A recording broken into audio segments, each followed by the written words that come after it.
Yay, Dungeons and Dragons, 5th edition, Type Moon, Fate, etc., Yay. etc. Anise and Penelope's Big Adventure! Yay! Oh, I want the Muppet version of this game now. I think that'd be fun. Shelly. Oh wait, that's not Shelly. Oh no. Did you find the wrong cat? No, there's a picture of a cat that looks very much like Shelly on Twitter.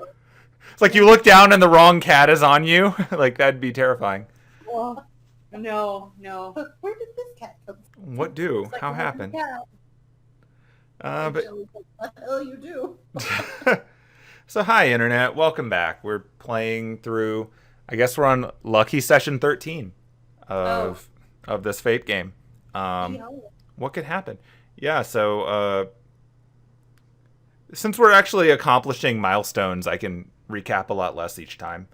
In fact, I might later on just make a really quick high level recap standalone recording, so that if any of our friends want to maybe jump on board and watch without having to power through the however many hours so far, they can just hop in from there. That might be helpful for our other friend who probably isn't caught up and might want to play too. So I may just do that. But for the super high level for this adventure, we got to where we are now because Anise, the half-elf druid who makes potions for mages out of the London area, one of her clients, who she had the impression relied on one of her potions to live, was late on a request for her annual potion. And eventually, when literally 2 months late, Anise finally did get the request for it. It was in shoddy handwriting, at least on the inside of the envelope. And so she was worried, and she went to deliver the potion in person to the address on it, which was in Germany. When she got to Frankfurt, she hopped on a train to get to the remote mage location on the way, where she met Penelope, who is a halfling bard, musician extraordinaire. And the two of them, following a series of zany events, avoided some people called harvesters who were there to hunt down a, quote, spider monster, which it turned out was Kwaku, a descended from humans and Jorogumo, like Japanese spider yokai. And Kwaku's pretty chill, actually. He's not a big scary spider monster at all. He's just a mystic code builder. He makes cool things through spider webs. But harvester people are bad, and they were trying to hunt him down and use him for parts, presumably. So the group got together, they outwitted them, they managed to mind whammy them, such that one of them was pretty much beaten into submission. The other one decided he was Penelope's biggest fan. They left them at a train station where they were supposed to pick up their backup. They moved along. Comedy ensued. They're all good friends. They move on to the destination in Germany, where they were ultimately going to the Einsburn Castle to help out the homunculus. Along the way there, they stopped in for the White Witch Saloon, which is a German cowboy saloon near a mining town up in the woods. And as it turns out, it was actually created in part as a front for the Einsburns to help them interact with the real world when one of the Einsburn homunculi, Ecoviel, befriended a guy who was really into cowboy movies, and presumably her from, all the context clues. So anyway, that guy, Gunther, meets the group when they get there. They find out that the area is suffering from some ghost. The ghost also brought the attention of another clock tower mage named the Bone Settler, but he introduced himself to you lot as Crosby. He's also super friendly. It turns out you're finding the nicer mages of the world, apparently. Always cool. So in the night, you get visited by a ghost. It becomes clear that the woman that you're here, or the person that you're here to help with your potion needs help. So in the morning, Crosby sticks back to prevent more ghosts from getting out, because eventually that will go badly for everyone if the Mages Association gets pulled in. So Crosby keeping that under wraps while the rest of you head into the woods. You follow the ghost that guided you there. Eventually you meet Ecoviel, the Einsburn homunculus, who does need your potion, and you help her out. Unfortunately, she's aged a great deal, even though homunculi aren't really supposed to do that. but without the potion, she's much, much older now. She's also the only surviving homunculus because an archdruid of some kind, some super druid dude covered in moss, showed up, attacked the castle, wiped out all the homunculi except for Acoviel, who wasn't physically in the castle at the time, and destroyed Oct, the golem terminal for the master of the castle. And then he left a giant Child of Inosh undead tree in the courtyard and bailed. Through a series of events, the group of you working with Acoviel managed to reroute some ley lines, have some flashbacks to the founding of the Ainsburns through a weird ghost ley line experience. And ultimately you defeated the tree and gathered the core from the, dead golem running everything, and set Kwaku to work on rebuilding the golems so that the family could keep going. Through these adventures, you also found out about the Holy Grail War ritual done in Fuyuki City, which was pretty much wrecked in the past several times. In 2004, most recently, entire areas of it just disappeared, and in 1994, there was a giant fire. Kwaku actually reports that following the 2004 incident, entire chunks of the area, in addition to being gone, are sort of becoming bleeding points for mana. Like, ley lines are just going dry and it's not going anywhere else, and that is very big potential consequences. So this is very concerning that the Ainsburns wanted to continue their Holy Grail War. Kwaku is building the new golem. It'll take about a month, but he's going to try to work with it so that it's maybe a bit more empathetic to other people and their problems, including all the homunculi that work for it, which it's been using and discarding for literally 1,000 years. While you were there, Anise discovered that the Ainsburns also have a ritual room, which is used for their summoning, but as a fun side effect, it seems to contain a lot of plants that have gone extinct from the world, which are very useful both in, magecraft for making potions, but also these are extinct things that you thought were dead forever, and it is imperative to your druid instinct to do what you can to both keep them alive and maybe bring some of these species back. Following some other antics, you eventually started making your way back so that you can run into Penelope's manager, who's been waiting for you at the White Witch Saloon, and returning to the Bone Settler because you borrowed some of his earrings to deal with ghosts that it turns out you never actually had to fight. So cool.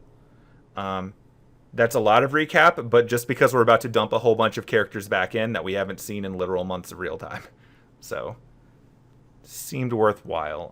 Did I miss any high notes? Oh, right, yeah, the other thing, the next thing you're doing. Kwaku got an invite to a party / gathering / going away, something, in Paris in about 2 weeks, which is going to be hosted by Arsene Lupin VII, because in Tight Moon World, the Arsene Lupin line is a line of mages known for being gentlemen thieves through and through, generation after generation. And over the last few hundred years, they've stolen a great many things from a great many people. And apparently they've decided that 7's a good number of generations to stop on. They're not going to be doing this anymore. And that it would be wonderful to invite some of the people they've stolen things from over the years to come and get their stuff. It's a little weird, but they did steal something that was originally Kwaku's mother's, so he would like to get that back. And since he's going to be busy building this golem, he's asked Anise and Penelope to go in his stead to Paris in a few weeks to retrieve that. And if you happen to get anything else, cool, good for you. You have agreed to do this because you like Kwaku, and it's also admittedly a good opportunity for the two of you to see what else is going on in the mage world right now, because as you know a little bit more about these Grail War rituals and other stuff like that, it's becoming clear that certain items of great importance might be relevant to acquire or keep out of the hands of people that maybe shouldn't acquire them. Like, say, maybe you don't want the Ainsburns to go cray-cray with that immense power, given they're repeatedly failing at everything. So I think that's about enough high level. We can pick up and fill in more as we go, but I might snip that out later just as a recap for anyone in the future. Yeah. Woo. Okay, so where we wrapped up last time specifically now, the two of you got back to the saloon. You left the forest, and we kind of skipped ahead slightly because you went upstairs and discussed that Penelope managed to swipe a scroll containing a lot of ways that the Einthburns can hack the Holy Grail War ritual. But we're going to rewind to a little bit before that, because obviously you're not going to be able to get up to your rooms without going through and seeing people. So that was good for closure last time, but we're going to have to actually go through the cowboy world. So I'm going to dig out that map that we haven't seen in a while. Seriously. But I'm not going to go through and hide all that stuff, because you know where all the rooms are, and it would be pointless. So let's... I mean, it's been a while for us, but not for Anise and Penelope. No, their entire adventure took place between a Tuesday and a Friday. So far. So far. So I'm going to I add... haven't been here in like 2 days, and I've already forgotten what it looks like. Anise has got like a planner, and it's mostly blank, and then there's all of a sudden 3 days where there's just like so much written. Yeah. All right, let's... You'd be like, okay, surely beating the giant tree is the end of all of the stuff happening. Oh no, more things are happening? Oh. All right, let's share some map. Blam. That bird is just riding on your shoulder, by the way. Unless you shoo it away. Like, eventually I want to do some research into how I can make it my familiar, because I totally will. Sure. That's possible. Don't know druid familiars, but... There are ways to get familiars outside of casting Find Familiar. Like, there are ways. It's just Find Familiar kind of lets you get another one if it dies. Or to change its shape and stuff like that. If you just want a thing to be your familiar, you can come to terms through other means. So we're not going to be following the actual Type Moon Familiar rules, just because I don't want you to have to cut off a toe every time you summon a familiar. Yeah, that's a little problematic. Yeah, like in Type Moon, whenever someone has a familiar, it's literally a part of their body is removed to establish the connection, which is why Reen is so freaked out that Ilya has so many familiars. Like, she sees this little girl who's got like 50 butterflies flying around. Like, yeah. You don't have 50 toes? What's that for? Like, you have to cut an actual chunk of body out. It's just Ilya's weird. So, understandable. Like, Ilya's entire body is magic circuits. She's special. By the way, if you're listening to us play this, we're going to talk occasionally about things from Fate Stay Night, so incredibly late spoiler warning. I don't know. It happened. So, yeah, here you go. You were back. Can you walk around on this map? I don't know if I need to change anything. Cool, you still have that ability from before. Yep, so... we're on here twice, and Kwaku's here. You're here twice? Are you upstairs still from the original? Oh, That's amazing! You're still here from the original. Okay, hold on. Let me get rid of those. Doppelgangers. Yeah, because I was like, oh, there we are. I guess Kwaku is also with us, even though he's supposedly back at the castle. What's about... No, I thought it would just move them. It's because I created them off of the... So, like, fun little backstory thing. Every time you level up, I copy your characters and make new ones. Ah. So that if anything happens to your character sheet, we have a backup from at least when you leveled up. Ah.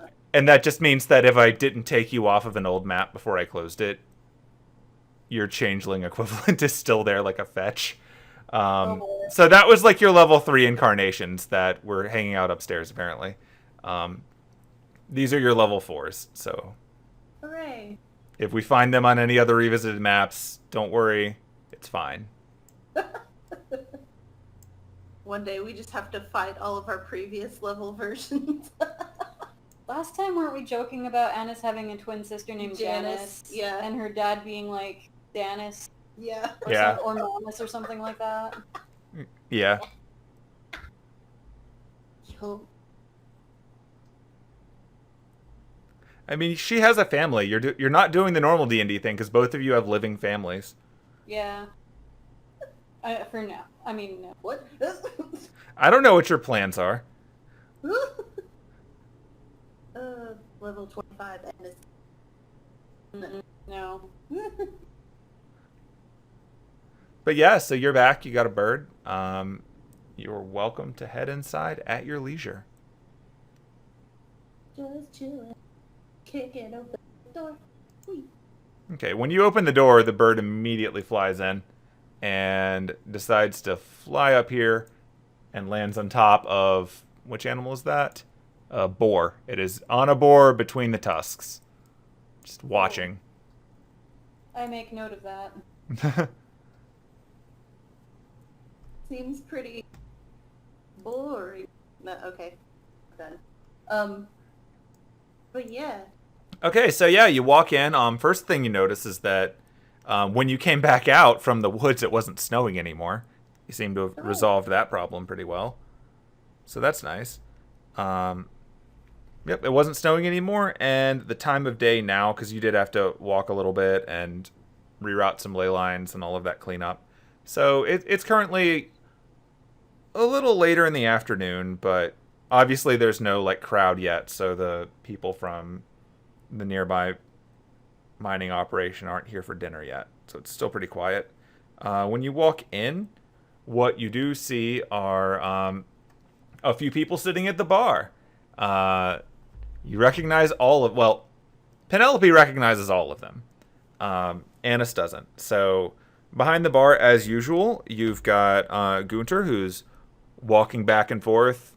Gunter's doing his weird cowboy walk, where he's walking a bit wider with his legs than he really needs to. But apparently that's just what Gunter does when he's not in a hurry. Are we still dressed like Einsburn homunculi? No, we took... You said you took those off. Okay. So, because like presumably you had your normal clothes on under them, since they're just big robes. It's up to you if you didn't, in which case we need to revisit your entrance to the room. No, I'm definitely wearing my normal clothes. Okay. Not a problem. So yeah, you walk in, you see them. So that's Gunter. The two of you are wearing your normal clothes. Sitting at the bar right now, to the right, or I guess the top as far as the screen map is concerned, you see Crosby. He's just sort of chilling. He's sitting back, he's eating, having some cheese, delicious. And he's going on and on to this man who's sitting next to him. And this man, like as you can tell sort of from the picture, like he's a dark skin.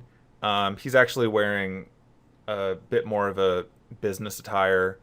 He looks kind of exasperated, like the guy next to him just has clearly been talking for a while. Penelope knows this guy as her manager. So, apparently, not Kwaku, God, NPCs. Apparently, Crosby has just been talking his ear off for an undetermined amount of time, and Gunter is not offering him an escape. So, as you're walking in, you can hear a little bit of this. It is going on in English. So, really, what people don't understand is that, you know, necromancy isn't just raising the dead. It's not just that. It's not just about making the bad things come up and go spooky boo and scare people away. No, it's not. It's about life. It's about death. There's a lot of good uses for necromancy, you know? Like, it gets a bad rap because some people are bad, but really, I mean, necromancy is not even that good at killing people. I don't know why everybody's so... Oh, hey there, friends. How you doing? Hi! Hello. Oh, thank God. Oh, thank God. Hops up, immediately runs over, and like... So, yeah, your manager is a lot taller than you, obviously. And so normally, as Penelope's interacted with him in the past, he's been pretty stiff in front of other people, like very professional, very matter-of-fact, and down to business. But when the two of you are together, just together, he's a lot more chill, like you're friends. And you're not used to seeing him show so much emotion in front of other people. Like, he's clearly been concerned. And he sort of reaches like he's gonna hug you, and then he pauses and slowly shifts into more professional decorum and like adjusts his tie. And per your normal routine with him, he doesn't like lean down at you like you're a child, because he knows you hate that. So instead, what he does is he sort of, after he greets you, like he nods his head, and then he turns a little to you, like he's looking down, but he's not like kneeling or anything. And he just goes, "Thank God you're okay. You are okay, right? Do you need anything? Are you fine? Do I need to get anything?" You know, I'm missing a couple of limbs, but that's okay. Oh God. I'm joking. Oh, okay. I'm good. That's good. Like, I didn't see any missing, but I know that, this fellow right here has been talking about necromancy for some time now. And so I don't actually know if missing limbs is a permanent problem. Oh, no. It's a whole different world from what I'm used to. It's all good. It's all good. No actual limbs have been injured in the course of this. I'm good. I hope Crosby hasn't been talking your ear off too badly. Well, I know a lot more now than I did before. I suspect he probably would not have done that if there had been other patrons here. But given Gunther doesn't seem to care, and obviously he used my phone to talk to you, I think he feels like he can talk freely. And does so at length. I know a lot more about dead bodies now. I'm glad you're okay. I'm glad you're all right. Well, are you okay? If I'm being honest, I've worried about you, but ever since you mentioned that there were dangerous people on the train, I was concerned.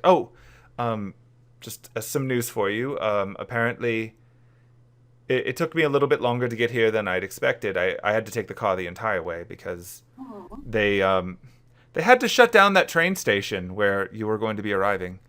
It seems someone called in a tip about dangerous people, and I assume they were the ones that were waiting for your friend, who I don't see right now. Wait, he sort of turns to Anise. Are you the spider creature? Oh yeah, sorry, I was moving around, but no, I'm not the spider man. Oh, good. Not that there would be a problem. Like not judging. But I assumed that whoever that was would have been here. No. He stayed behind at the castle. He's good. Oh, okay. That makes sense. I suppose spiders like castles. I mean, I guess. I don't really like spiders, so I don't know what they do. That's totally fair. So then in that case, please allow me to introduce myself. My name is Jameson. I'm Penelope's manager, and he reaches out his hand to shake Anice's hand. I shake it. Nice to meet you. She's told me a good deal about you. Good thing. Hopefully all good. I am Anise. I'm a professional potion brewer and gardener. Oh, that sounds fascinating. She's Like magic potions or like funny hippie potions? A little, mostly column A, some column B. That's fair. That's fair. Depends on what my clients want. That's fascinating. And it sounds like the opposite of necromancy, which makes it even more fascinating right now. Right. As Penelope would put it, I am a plant nerd. It's true. I have put it that way. This whole time she has been thinking nonstop about how she just wants to go back and like get seeds off of those plants and get clippings and do research. Well, thank you very much for keeping Penelope safe. Like, she's more than capable of handling herself, but it's always good to have someone watching her back. Of course. Not going to see a fellow phantasmal in danger and not do anything.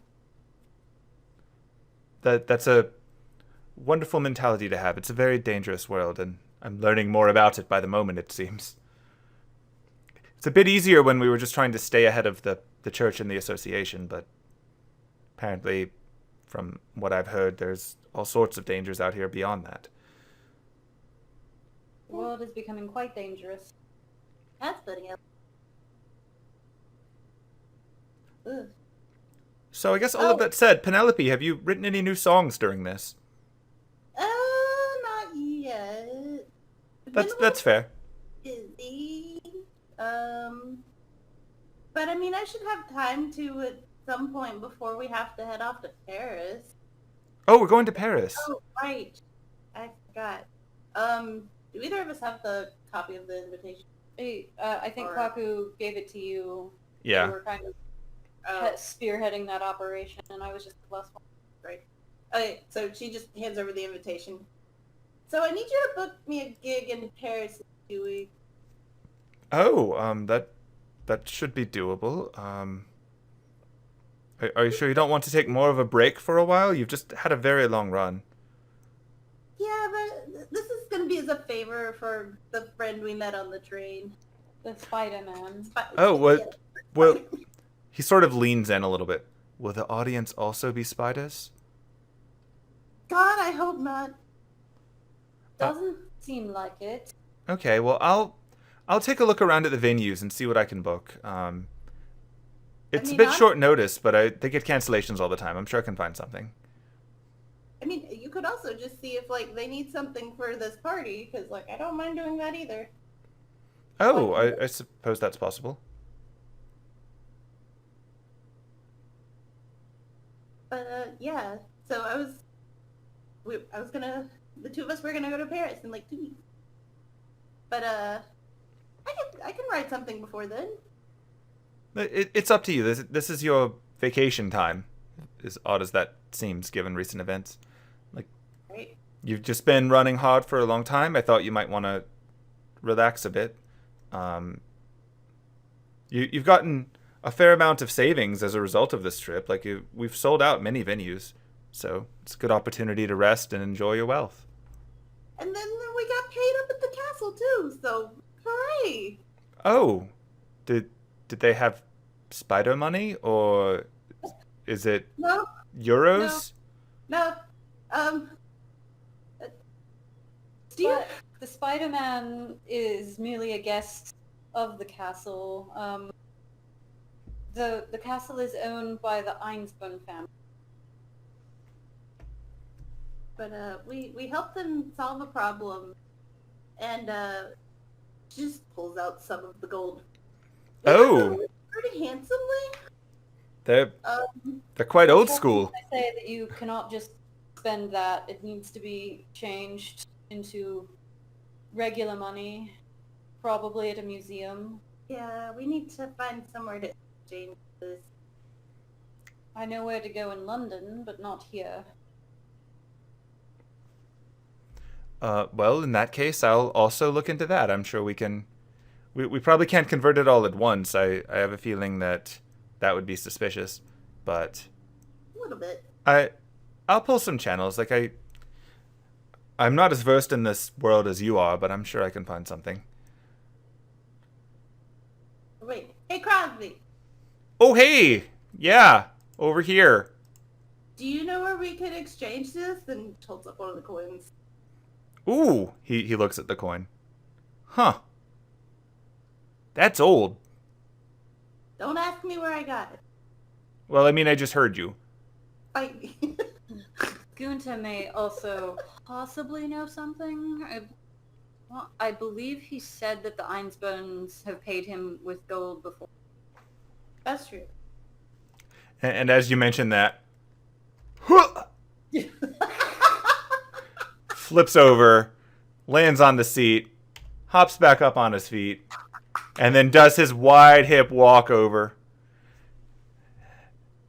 Now old Gunter knows a thing or two about taking care of gold.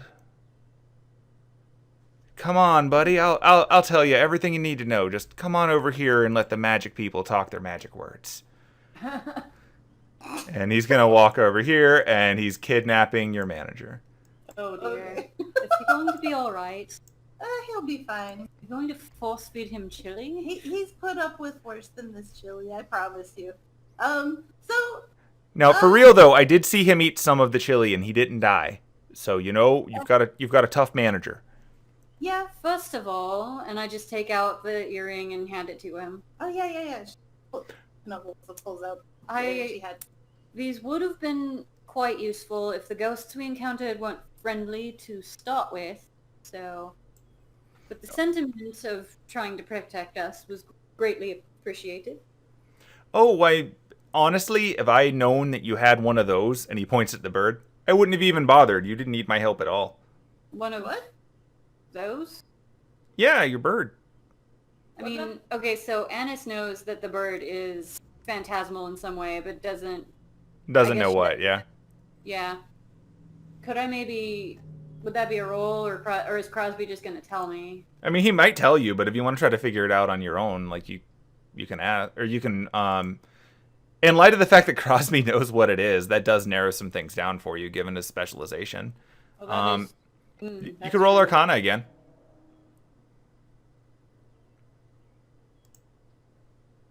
Oh, that was almost a 20. But it's a It sat on it for a minute too.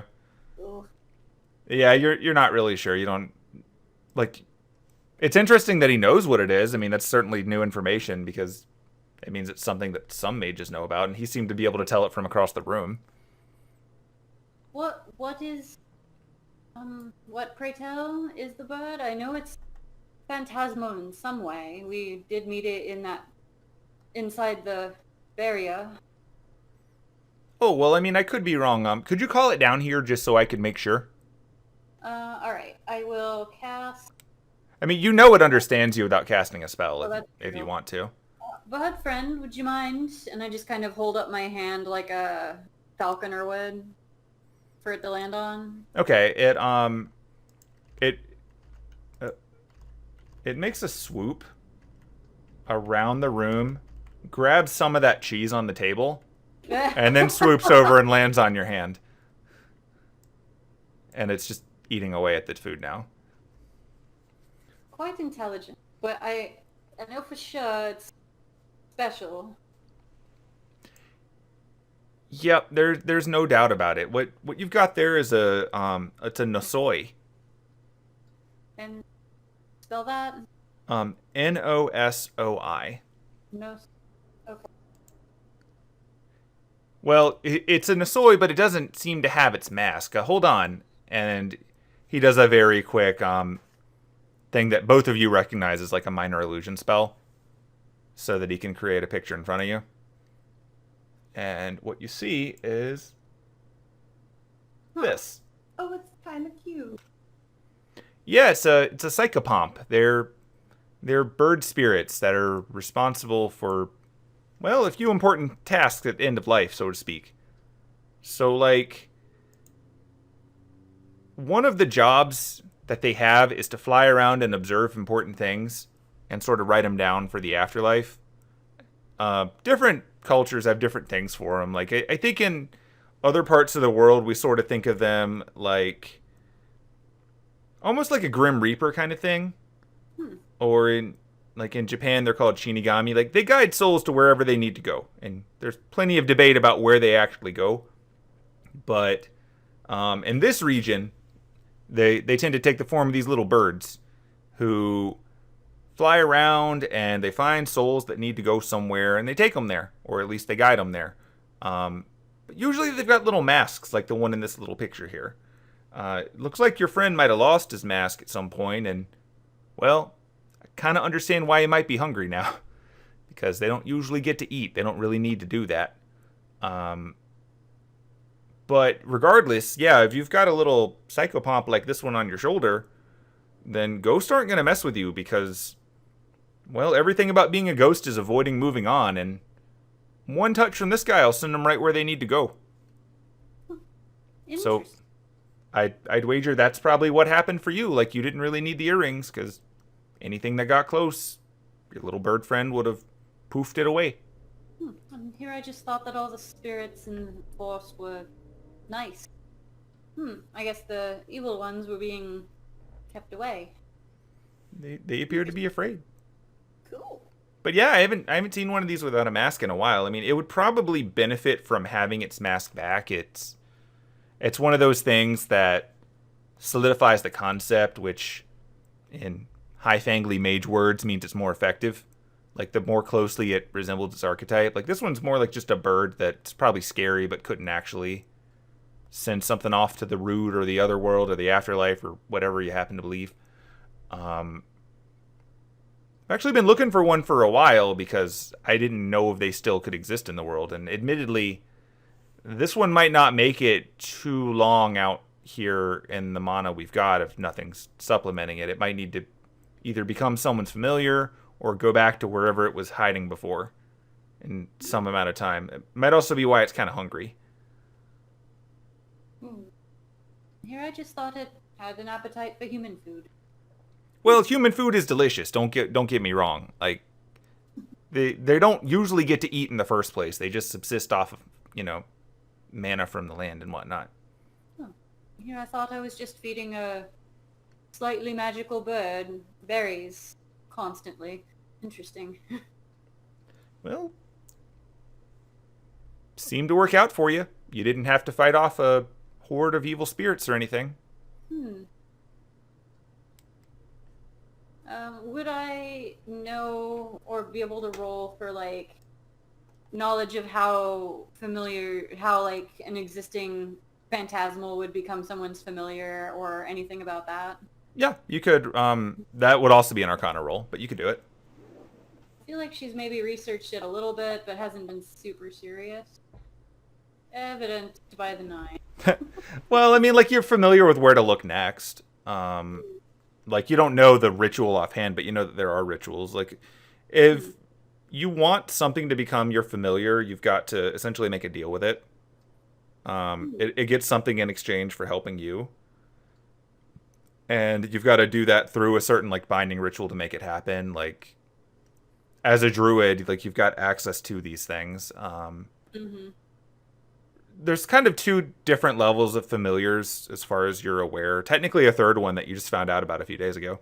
But the simplest form of familiar is the ones that, arcane spellcasters can do when they cast the Find Familiar spell. Where you just sort of poach a shade or something from the other side of the world and you bring it in. You invest enough mana in it that it has a body. And then it sort of floats around with you and does what it needs to. But if, you want it to change into a different animal, you just cast the spell again and it'll change. Or if it dies, you can reform its body again by casting the spell again. Like, those are the most common familiars because even low-level, wizards can cast them. They're pretty common among warlocks especially.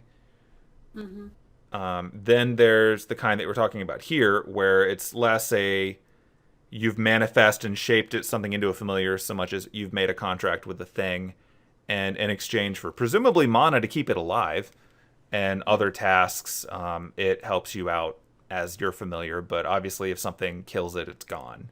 Like, you don't really get to just rebuild it because it was a living thing. And then now you're aware of it from recently. The highest level of familiars are the ones that are summoned in a Holy Grail War. Where something is given a body and it reshapes that body to its purposes, and it's getting its mana directly from a much bigger ritual source rather than just you. And that would obviously entail that giant ritual that you've recently heard of. And even that's not long term because it takes way more mana to maintain a hero of legend than it does to maintain a bird. So while you don't know the rituals, you do know of them. Like, your 9 definitely gets you that far. So if this is something that you want to pursue, you absolutely could. Cool.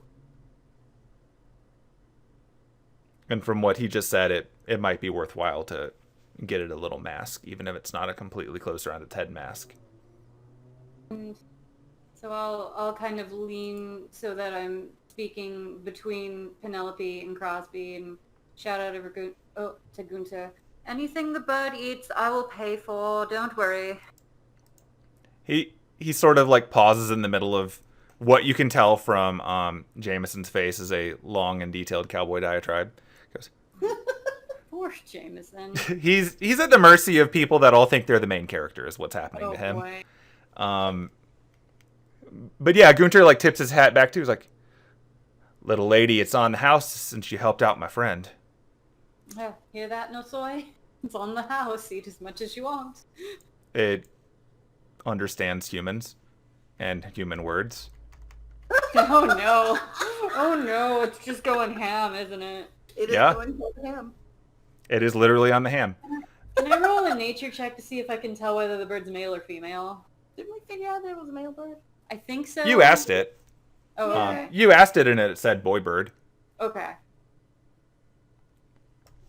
Yeah, most of what you know about this bird are the things that you just found out, and that it understands people, and that apparently Echo recognized the bird and had relatively limited patience because she thought that since the bird understood you, it was really just playing hard to get whenever it wasn't listening to you.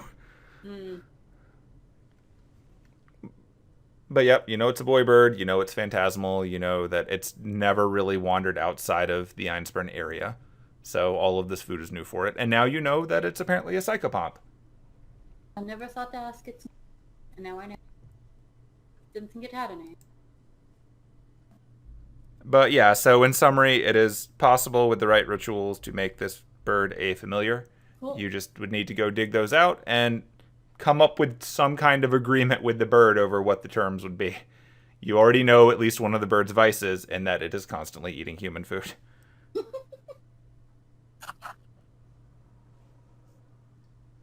The price you pay is just like you have to feed it just constantly. But Requires French fries at all times.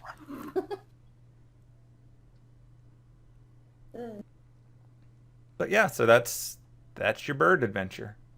Yay, bird. Well, cool. I mean, cool that the bird is. Well, I guess not a bird. I don't know how that works. It's still a bird. It's just a bird in the big classification, the same way that, you know, an elf or a fairy is still a person. That's true. Cool. But yeah, it's been a while. I've only really seen them in books, and then I've known a few much more established necromancers with them, but they're not very common. So that was fortunate that you found one. Yeah. And considering it didn't really look like one at the time without its iconic mask, it's good that you talked to it. Yeah. Go in. Truthful, I don't know that I would have talked to it if it had been wearing a... I was just looking for a regular bird, but I mean I may have. It is a very cute little bird mask for a little bird.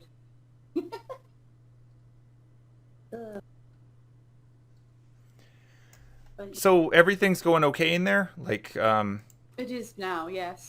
okay, so no more wandering ghosts, no more unstoppable problems breaking out and attacking people? Not today. The ghosts within are either friendly or at least calm now. Okay, well that's good then. Yeah, I haven't really seen them around here for a few days, and after our phone call, it seemed like things were pretty set. So I'm just gonna report back to base that everything is fine, and they don't need to worry about it. Are the Einsburns okay? Because they're kind of reclusive, so don't really hear much from them very often anyway. I mean, sort of. I mean, they're still kicking. For what? Well, that's good. At least Echo is. Very nice. Didn't try to, shoo us off the property or anything. Look. Suddenly you turn. Now, did I hear you mention my fair lady Echo? Yeah. Is she doing better? She was looking a bit rough last time I saw her. Oh, yes. She is healthy now. She's healthy. She's she's been through a lot. Oh, should I go visit her? Um, Should I bring her some chili? Will that make her feel better? no, absolutely not. Let her come to you. Yeah, Yes. she's She's quite busy now that we've dealt with the situation at the Yeah. castle. She has many things that she needs to do, and for the time being. she's doing better. She's gonna need some recovery time. Well, I'm gonna trust you on this one because Better. you've done right by her. So if she needs some time, I'll let her have some time. How does she usually comes to you, right? You ever go? Yeah, she's more of a chaser than the kind you chase. Yeah, yeah. Yeah, I'd say give her some time. She needs to recover. But she did say hello. You can actually see a little sparkle when you say that, and he's well, that's good to hear. Glad she's doing okay, and that maybe I'll get to see her soon. Oh, wait, bird, bird. Oh shucks, I don't care. Just could you maybe move your bird off the table if anyone comes in? Yeah, absolutely. Like it can dig in for right now. That's fine. Has quite an appetite for human food. It's only been eating, berries and things that birds eat, berries, insects, things like that. You mean this bird's never had a steak? Nope. No, it hasn't. Well, gonna fix that right now. Sorry, my friend. I know that you've been desperately interested in hearing more, but we've got a steak emergency over here, so if you'll excuse me. Walks through the cash register, apparently. If it were a normal bird, I would be greatly discouraging this, but I think this bird might appreciate a steak. I mean, hey, maybe the bird will be your familiar if you give him a steak. I don't know if it works quite like that, but I have some research to do. I'm not sure that he's a nutritionist, but admittedly, he was helpful. He pointed me in a direction. I should be able to start slowly converting this small fortune that you have into a much more liquid fortune. Excellent. More spendable. Yeah. So I definitely have some plans for some of that. I'm sure you do. Should I assume that you'll be wanting a room in Paris soon? Like, when do you want to go? And I'll make the arrangements. Oh. I'm so glad that we have the calendar in this, because I can just look at it and be like, I don't remember when the party's actually supposed to be. 2 weeks. So April If it 1st. helps you remember, the most famous thief in the world has set up a party for April 1st. Oh, that's not suspicious. Whoops. Specifically, the stroke of midnight when it becomes April 1st. Anise knows about April Fool's Day. Anise is Yeah. like, thanks. Anise is like, this is absolutely a trap. So let's see. The thing is on the 1st of April. I want to get there a little bit ahead of time so I can, get settled in. Maybe do the tourist thing. Been a hot minute since I've been there. Oh God. Anise has never been to France, or at least not Paris. But yeah, goodness. And then, do want to stop back at my place before I go. I haven't been there in God, what, months? I don't even remember the last time I was. I believe the last time that we were there was right before your Halloween show. Oh, good. It's been a long tour. I don't blame you for losing track of time. What are days even? I don't.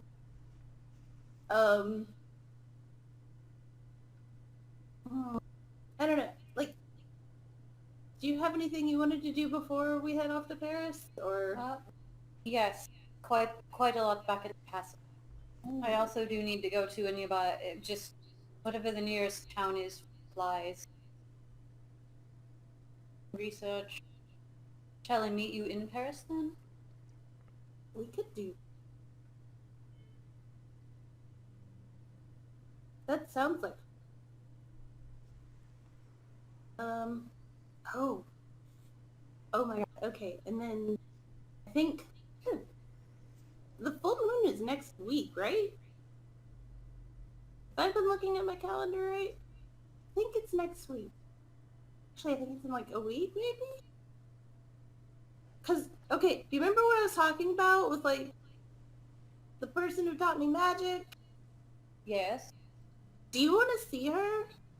I'm quite interested. I was planning on trying what was described in the book myself.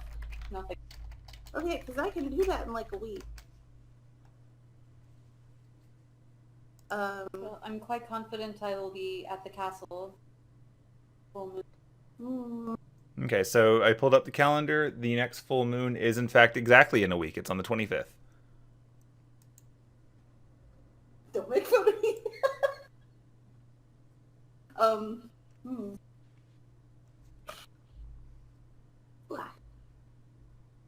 I could. Ooh, okay.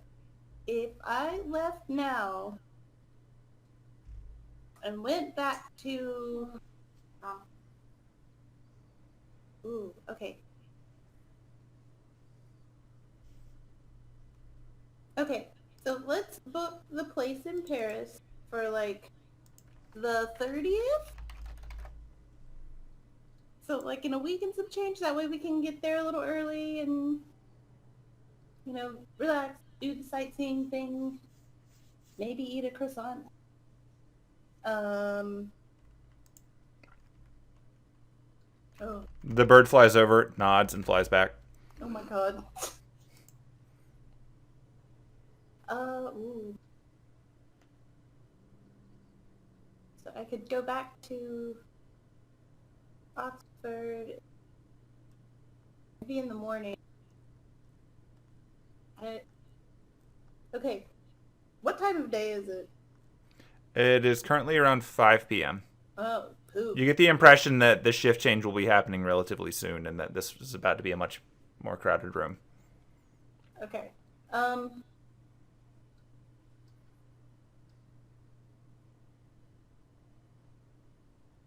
you also need to go get stuff. Both need to liquidate our gold. Yeah. There is a bus that comes to here, though. I mean, we have a car. So, like... It's true. If you need a ride somewhere, I'm happy to help the beautiful woman who helped Penelope. So, yeah. How about this? Stay here tonight. In the morning, we can go and get you your gardening stuff. And I guess exchange the gold. I don't know where Gunter told you we could do that, but I assume it's not too far. From what he said, it sounds like it might be a little bit of a trip into one of the bigger towns, but I can handle that if you're fine here, or you can come with me if you would like to be away from this establishment. A bigger town will have bigger bookstores, a bigger library, and more access to supplies. So what we could do is go take you to get your stuff, bring you back. Then I can go home for a few days. Then I'll come back. So you can see the thing with the moon and stuff. You know, I'm very, very eloquent with my words here. And this is just nodding. And then we can go to Paris. I'm there. Sound like a plan? Does any of this sound good? Sound like a pretty decent plan, yeah. This is why I usually don't make plans. I'm not very good at them. But, I don't know, does that sound doable? I'm happy to follow your lead. And let's do it. Plan, activate. So at this point, since you've had a few minutes to stand around and like look around the room, both of you give me a perception check. Where is... Moment.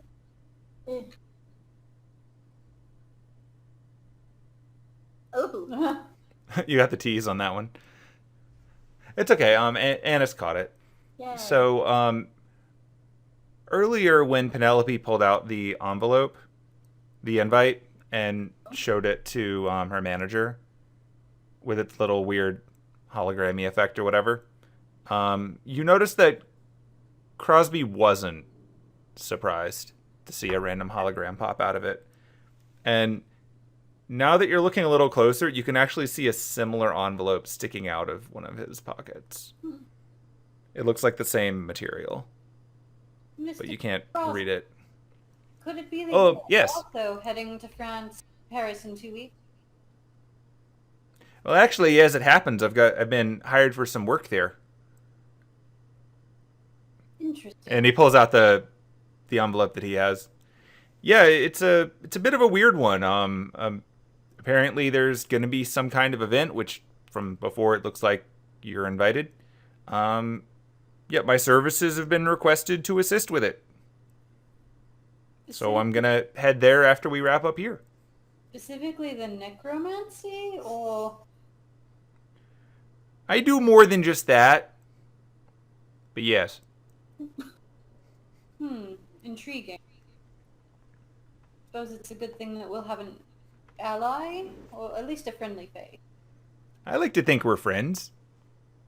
Yay! True enough. I've trusted you when you brought things back to me. Like that's how you form bonds in this crazy world of mage eat mage. That is quite true. In some cases, unfortunately, literally. We have a messed up society. That's gross, but true. I agree. See, that's what I was telling, your friend over here about, like how messed up the whole mage world is. Like he's pretty lucky to just be on the peripheral. You don't want to go in too deep. They get crazy. Yeah.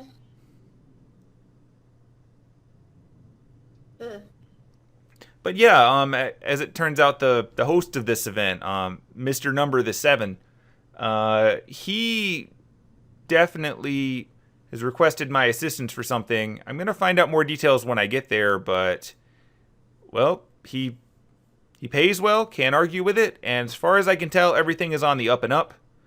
He's actually run this whole thing by several organizations. It's not just a weird, shady thing. I'm expecting to see people from the Mages Association nearby. I'm expecting to see people from the church, so that's something. Oh. You don't usually get them in the room together. Oh. But it also means that they're all going to be so busy staring at each other that I think pretty much everyone else is just going to slip under the radar. I'm actually a little more comfortable with them staring daggers at each other because it means the rest of us are not really going to be big enough fish for them to care about. We are attending at the request of Kwaku, who will be busy for the next month and cannot attend himself. Oh, I get. Is he making something? He's always making something. Yes. Yeah. But evidently something precious from his family had been stolen by one of the Arsenes, and we are going to retrieve it, hopefully. Well, that's nice of you. Does it strike you as suspicious at all that it is being held on April 1st? Admittedly, that group is pretty theatrical. They probably think it's funny. Like, I remember plenty of stories about the nonsense they pulled. I want to say at one point, this one actually made its way around pretty well. So, like, the Atlas Institute and how, like, anything made there isn't allowed to leave, and, like, that's their big deal, hush-hush, super secret thing. Right. Apparently one of the Lupins decided it would be really funny to sneak in and just take, like, the fountain pen off of the founder's desk. And he did. And they were pissed. To the best of my knowledge, it's not a super secret technology pen. It's just a pen with his name on it. Wow. But that sounds about right by them. They seem to have a sense of humor. Like, they really enjoy the challenge of the steal way more than what they're getting. So it would make sense for them to decide to get together all the mages and all the church people and everybody they've swiped things from, shove them in a room, laugh a little bit about the fact that the thing they all have in common is that they've been stolen from, and then send them on their way with the things that, you know, the Lupins don't actually care about. I think this is pretty in character. I wouldn't be going myself if I thought it was a trap, because there's enough of those out there. That's fair. It's ought to be quite interesting, at least. I expect a show. I suspect it. I've only really interacted with that family once or twice. They never took anything from me, to my knowledge, but they tend to be pretty fancy, highbrow, make a show out of it. I suspect at the very least it's going to have a pretty solid spread. Like, if you take your bird over there, it's probably going to eat pretty good. I mean, and then fingers crossed, they're going to have an amazing singer there, and, you know, it's going to be great. Oh, do you know one? They actually asked if I had any recommendations. Yes? Me. Oh, well, yeah, sure. I mean, yeah, if you want to try out, I mean, they probably would ask you to drop by a little. Wait, no, you're famous. They probably know you. Yeah, hold on. I'll name drop you. Cool. Like, you know about Mage World, so that saves a lot of trouble. My understanding is they once tried to get, like, an actual celebrity, and that gets messy real quick. I mean, you get someone who's not a mage, they put on a show, everyone laughs a bit, and then somebody does a whammy on their memory, but they kind of get away with it because celebrities black out and do dumb stuff all the time. It's pretty messed up in my opinion, but here we are. Well, I appreciate the name drop. No problem. So from what it sounds like you're doing, you're going to split off and meet up there. Do you want to, I don't know, like, what is it people do now? Do they still give each other phone numbers? Is that a thing? I mean, we can trade phone numbers. Anise doesn't have a phone. Indeed I don't. That's Unless- actually kind of problematic. What do you do with the phone? What? We still have that? I don't remember what we did with the Oh burner god, phone. yeah, I don't remember either. You never got rid of it. Oh. I wonder if we could just, like, reprogram this with a new number. I mean, technically you never recharged it either. True. You just let the battery run dry. That and they might be tracking it. Yeah, they're probably tracking. I mean, they can probably track it even when it's not powered on. Gross. Okay. We'll get Anise figured out with the I phone am- situation. Perfectly content with not owning one of those contraptions. Pay attention to it. What I would do would be to use it as a camera. Birds. The Yes. irony is you currently hold your phone. That's your saying. Yup. I appreciate that it's 2005 and mobile phone cameras are like 160 by 120 resolution. These shiny mirrors aren't gonna catch themselves, okay?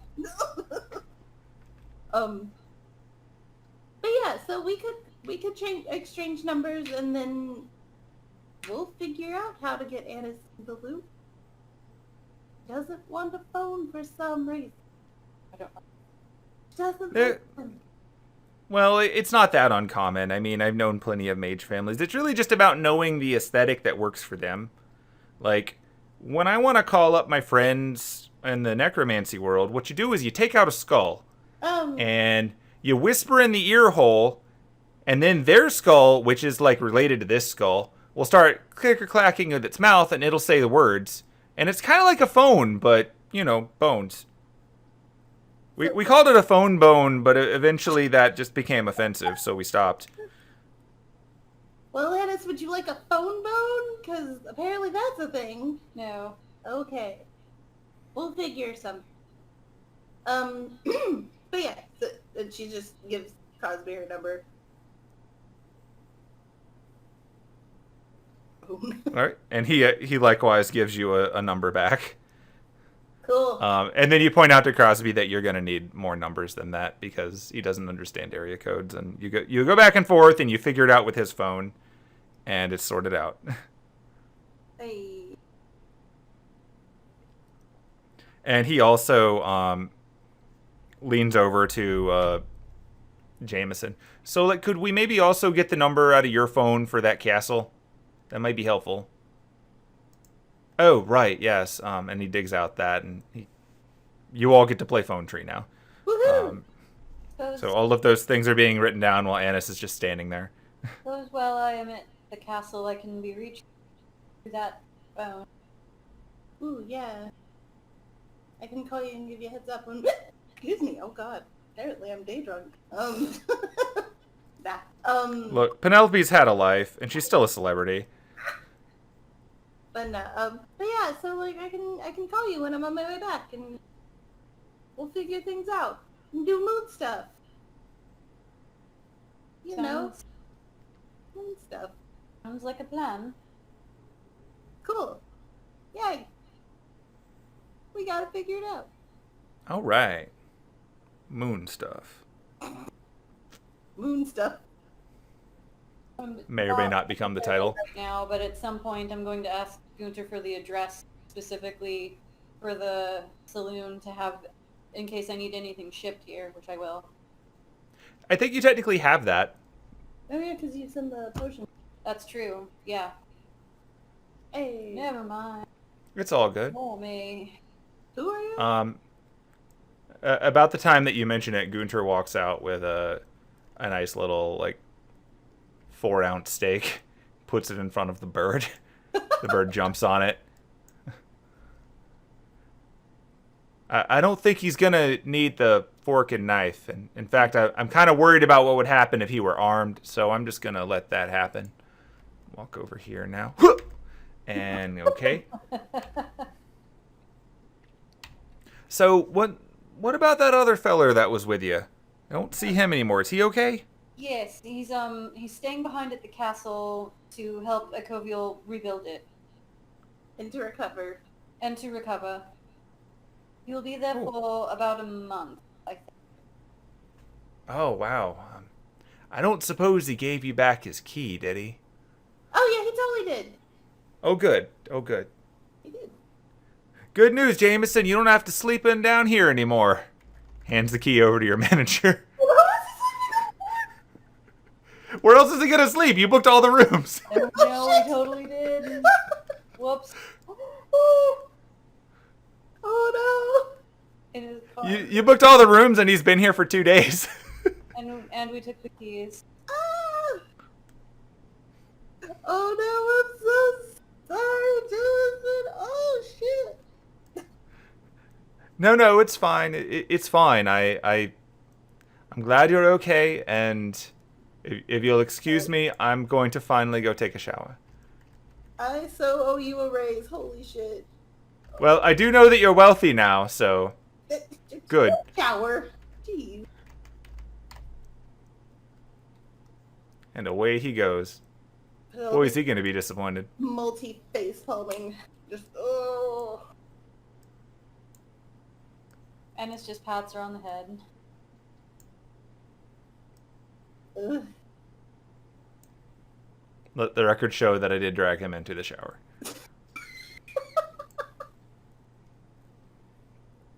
His token is where it needs to be. Yeah. Beautiful. He's even in the right room.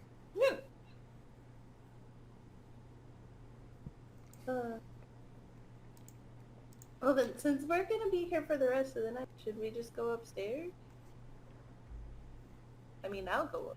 Going to miss food, and Oh, I'll just yeah. sit down beside where the bird. And I'll sit down where the bird is. Food is... Okay, around the time that you do that, Oh no. some of the patrons start to flood in after their shift, and they see Anise with, like, a living bird in front of her. So, like, the first one... No soy. Perhaps you want to go perch on the bullhead again? I promise Yep, so there'll they're... be more food for you in the future. I mean, steak, obviously. The bird picks up the remainder of its steak and flies up to the boar.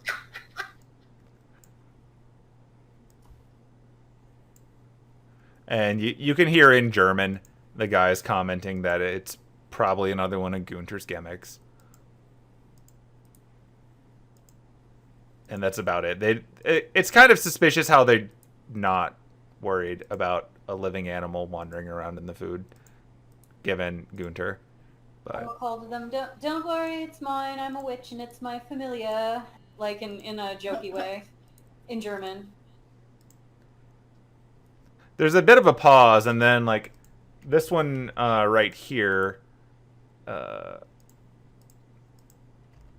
one Yeah. goes, I get it. It's because it's the witch's saloon. Ah, ha, ha. And he starts laughing, and they all start laughing with him, and then they start drinking. Yes. Heard of the White Witch. Get ready for the Green Witch. Gunta, drinks are on me. One round.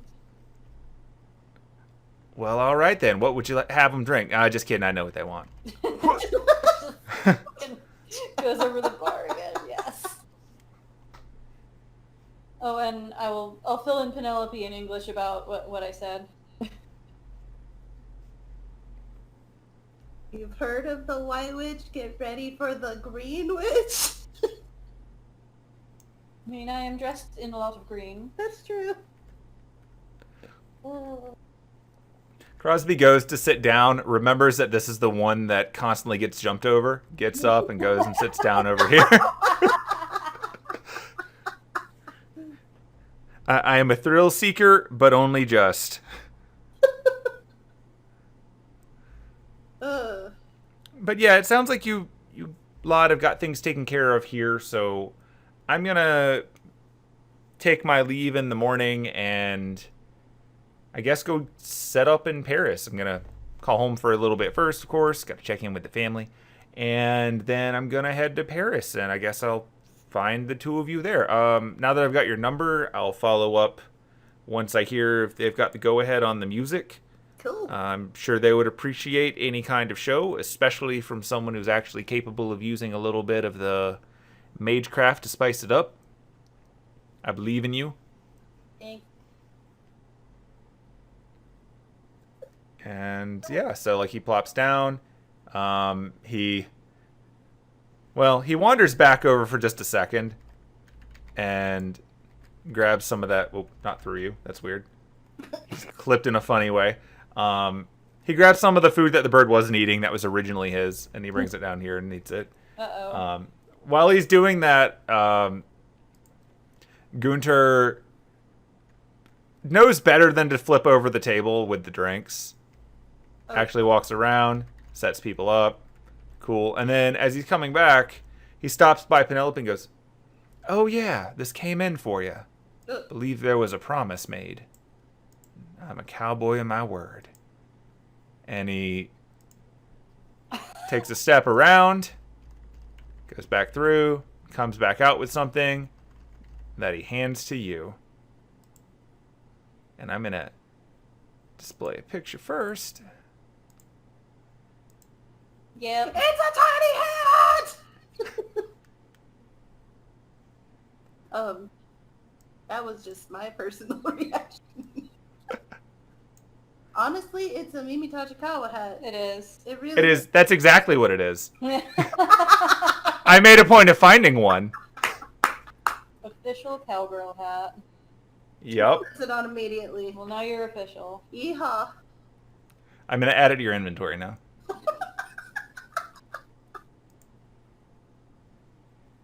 All right, let's just pull up that there Penelope inventory. I will laugh if that is the case. Makes plants inexplicably friendly towards you. All right, there it is. It's in your inventory. Oh my god. I have to do inventory. It's official cowgirl hat. It's official. I need to read this description to you. Oh dear. Gunter swears by the prairie code that it doesn't get more official than this. Road Betsy, and that makes real and rugged in my book. Oh dear. And it fits. Beautiful. But yes, I specifically made a point of finding the officially released Mimi hat, which I didn't know existed Hilarious. until I looked for it. I know it exists, and it's so far outside of my comfort zone for spending money. It was when they did pre-orders, and now it's extremely rare and hard to find, and I have not found one under $500 Ooh. ever. All of the Mimi merch is so expensive. It's so frustrating. It's pretty offensive, yeah. You can find It's like they... bottles, you can find Yamato's harmonica. Yeah. everywhere. They did like an item for each one. Huh. I don't know if they got through the entire set or not, but like they really love 01, so... They really do. Like, they're not going to make merchandise for all the characters, but they will make overpriced, high-end merchandise for some of the characters. Yup. I don't remember what they did for TK or Sora. They did, like... I hope for Sora they made a helmet. Probably. They did, like, a laptop skin for Izzy, and then Joey was his bag, and Kari was, of course, the whistle. Naturally, yeah. Anyway, That makes sense. this has been Digimon merchandise with your expert. Yeah. So she's But yeah, you've got a hat now. She turns and looks at Anise. Do you like my hat? It's quite interesting. Thanks. I forget are you wearing, like, blue, right? Yeah. Kind of, I mean, it kind of goes with your outfit, but...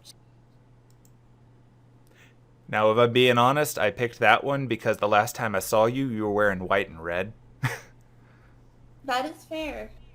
We were in outfits. I mean, don't worry. I have pink clothes. It's Not surprised. It's true, you stole a bunch of Ilya's clothes, and a lot of them have those colors. I mean, that's not wrong. But just in general, I have pink clothes as well. It's I have a multitude of them. Looks quite official. Yeah, There's something about it that just looks so official. it's very official. The most official. It doesn't get much more official than that. Yeehaw. Exactly. Well, yeah, thank you, though. I really appreciate it. No, you earned it. Yeah.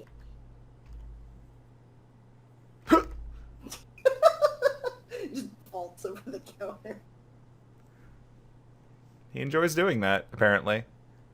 What you don't know is that prior to this adventure, back in his backstory, he spent night after night getting the hang of that routine and hurt himself many times. Oh, jeez.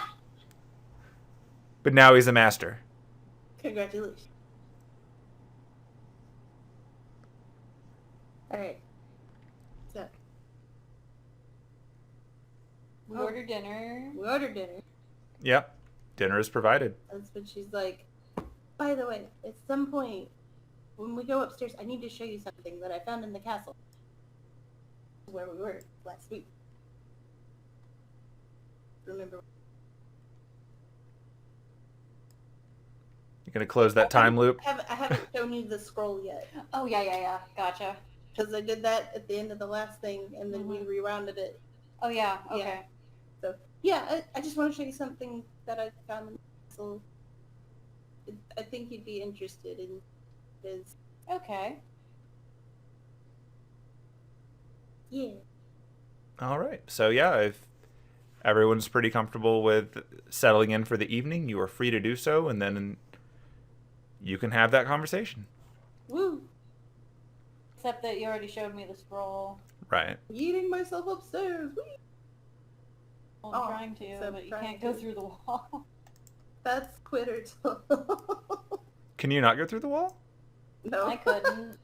Did I set up walls and forget? Good for me. For some reason, that one wall wouldn't let me, but these other walls would. So I wonder I wonder if the masking just has one pixel blocking you. I was in the wolf room. Yeah, that's what it was. There was like one pixel Oh, of no, masking you on the were wall. in the room to the right of the one that I'm in, The wolf room. or whatever. It is. But I will go into your room and have that discussion about the scroll. Hey girl, hey, welcome to my room. I assume the bird follows me. Yeah, the bird is... I'll drag the bird up there. The bird doesn't need to see this. The bird knows too many secrets. Blop. But now I must kill the bird.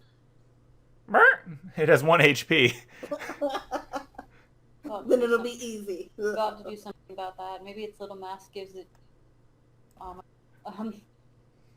also you can make Maybe its little mask gives it the actual, like, template for what animal it is versus being a bird. Gotcha. But also you could give it a cute little mask, like feathers. Good. It doesn't have to be, like, specifically that one. It's about creating resonance with the mystery that makes these things up. It's kind of how Fate justifies a lot of the really weird crap that they do in the summer subreddit. It's like, oh, well, you see, this umbrella that Tamamo wields around her is because of this random thing that she once did in a mythology about foxes. Like, okay. Whatever you say, Type Moon. You sell those figures. But yeah, so here's the skull. I'm showing it to you. We've already had this conversation. Quite interesting, yes. Yeah, one thing that I don't think I mentioned when you were having it before was that in addition to having details on the 7 main classes and like your now awareness of the Avenger and the Ruler classes, which are a bit more on the down low, it also has a few bits in there about conditions that could lead to alternate servants, where it emphasizes a very different aspect of their life out of scope with their actual legend for good or ill. And also a little bit about pulling them from specific points in their lives, which would presumably allow for the Lily versions of servants should you decide that's what you want. So you've got pretty much the code to hack the system should you want to get a specific variation of a servant. You would still need a catalyst and to do a ritual, but you know at least the steps of the ritual to modify it and not just leave it in the hands of the system itself. Cool. The code. Yeah. All of this assuming that that's something that either of you would want to do. We'll find out. See where the narrative takes us. Yeah. Okay. Is there anything else the two of you want to do before turning in for the night? Not that I can think of. Yeah. No. Cool. Well, in that case, we get to fast forward a little bit because we're not going to role play the car ride to the store. Come on! Sorry. But yeah, so like the morning arrives. Crosby is up and out pretty early. Hands over his keys. He's off. It's all good. He apparently hopped out on the morning bus for some of the people that work out here, similar to the one that you took up here. So he had no trouble with that. When he left, you remember you overhear some of the German patrons commenting on how they're wondering when the Stephen King book about them is going to come out. Because they never actually got up the courage to ask him if he was Stephen King or not. Forgot about that. It's Stephen King and Kermit the Frog and it's fine. It's about continuity jokes. Yeah. But yeah, so like you hear a little bit of that. Jameson does have the car, and he takes you into town so that you can go shopping. With like he's gonna be dealing with this like gold converter for a little bit, which gives the two of you some time to go shopping. Do either of you know how to drive? I don't think Anise. I mean, she can ride maybe a bike, but I don't think she knows how to drive. No, he probably doesn't, but I'm gonna roll a d20 to find that was a 16. So, yeah. Doesn't seem like that complicated of a concept, but the car is admittedly not built for your Yeah. height. Yeah. Oh, that's true. Uh, Yeah, you can't even reach the pedals. be like, eh. She scoots the seat up as far as she can, and it's like, ugh. All she can see is steering wheel. They do not make these cars. Very accommodating fashion. Don't appreciate. Well, I mean, I know where I'm wanting to go. I don't know where it is, but I definitely need a lot of food and a lot of supplies. Where are you wanting to go? I mean, I don't really need to pick anything up while we're in town. I was gonna wait until I got home to pick up a few things. That way I don't have to lug a lot of stuff around. But, I could turn into a horse. You wanted to go somewhere. Deep thoughts with Anise. You know, I could just turn into a horse and not have any of these problems. I mean, can if you want. An option. I see Yeah. you struggling a bit with trying to drive a car. You know what? And I don't know... I don't know how to drive one. But do we know? We do. Is it really necessary? We're really gonna have to get you an education here, Annis. I'm quite educated. We're gonna have to get you a real-world education. I live in London. You don't need... Oh, You can just take the subway or a bus or a bike. but also, is there public transit in this area? Turn into a horse. There are buses. Let's just take the bus. Fine. Do you want to turn into a horse? It sounds like you want to turn into a horse. It was an option. You sounded more disappointed by the bus than turning into a horse. We can take the bus. Okay, let's take the bus. Later, on the bus with a horse, Penelope feels awkward. I'm just not sure how well they're going to take a bird just being on the bus. You know, I've seen weirder things on the bus. I will take your word for it. I mean, when you think about it, we're pretty weird, and we're on the bus. So So, you're getting on the bus? we're getting up. With the bird. Okay, so the bus driver is staring at your bird and then says something in German that Annis understands. Right. And you're being informed that no pets on the bus. Well, no pets on the bus. That's your service bird.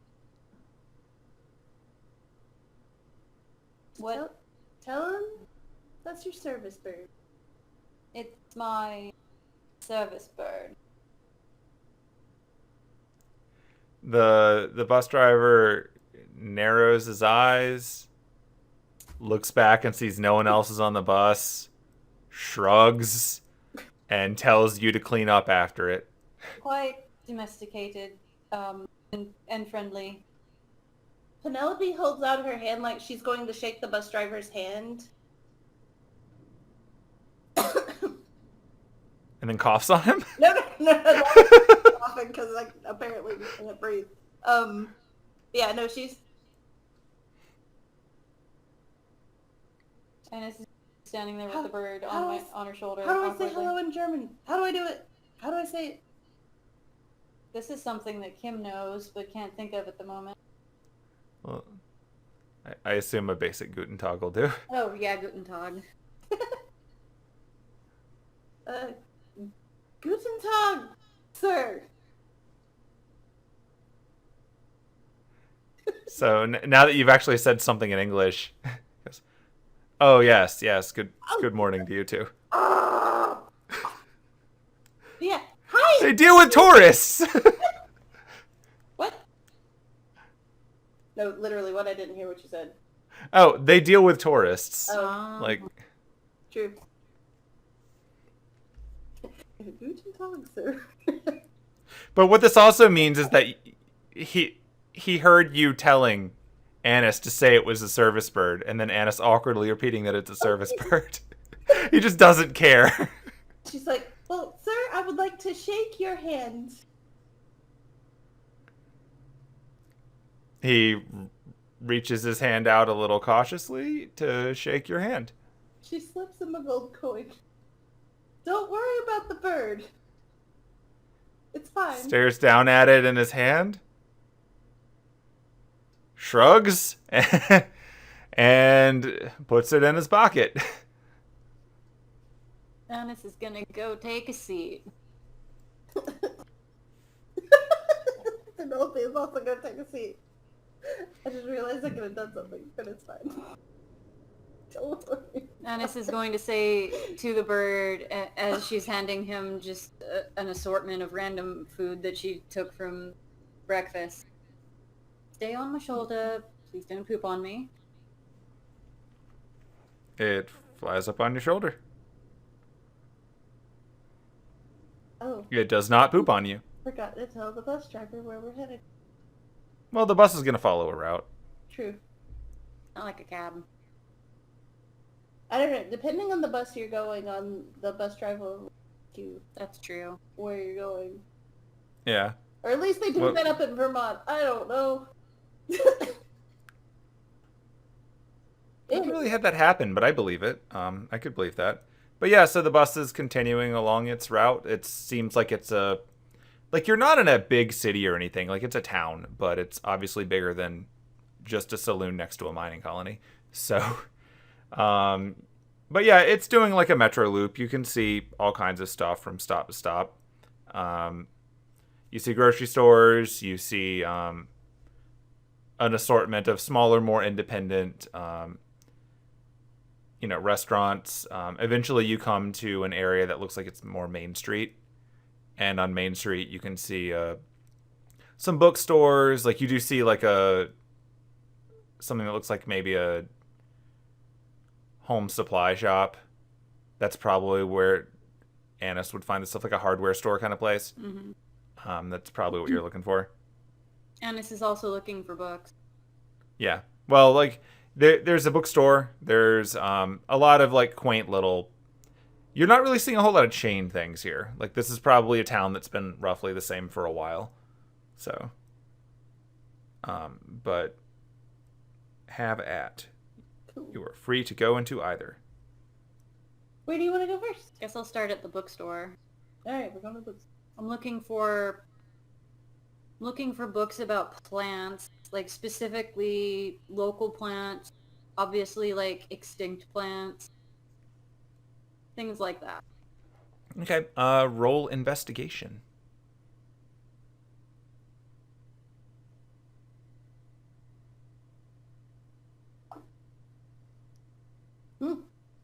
Nice. Yeah.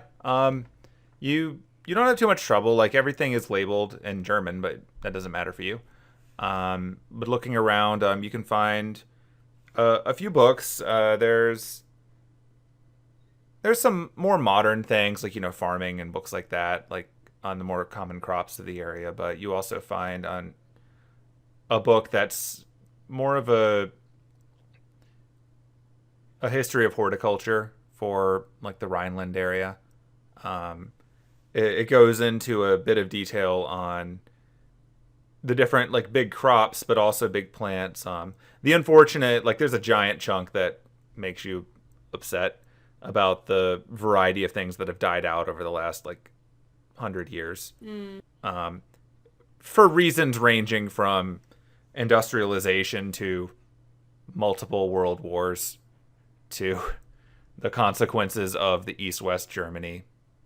Like really all kinds of stuff. Like incredibly negative environmental impacts pretty much every time humans do anything. And it's kind of like a tally of what's lost with pictures and some details about like, some things are listed as extinct. Other ones are simply listed as there are seeds, but they're having trouble bringing them back. Like, I mean, this is a book. It's not like you're looking up a current website, but this book was published fairly recently. So it seems like it's covering about what you're looking for. In my searching, did I come across any sort of like magical type books? So while you were looking around, you don't see anything that's overtly magical books. But you do find a book that it stands out to you for a different reason. So like most of the books here are like, normal books, modern printings, whatever. But while you were rummaging through, you actually found a book that while you were digging, you were trying to get to the book behind it, but it fell down on the floor because they were stacked in a weird way. But when it flipped open, you realize that the jacket on the book doesn't at all match the content. So, like, the book, when it flipped open, you notice that it actually has, like, a diagram similar to a Magecraft circle in it. And when you look back at the dust jacket, it's a copy of Harry Potter and the Philosopher's Stone. And you probably realize that Harry Potter and the Philosopher's Stone doesn't contain diagrams for how to do Magecraft. Probably. So that's weird. Also, this is not like in the children's section or the fiction section. This is in the section that's about,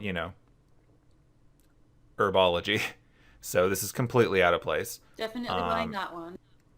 Yeah, so looking through, like just thumbing through it for a moment, it seems to contain a bunch of what are generally referred to as more like hedge magic rituals.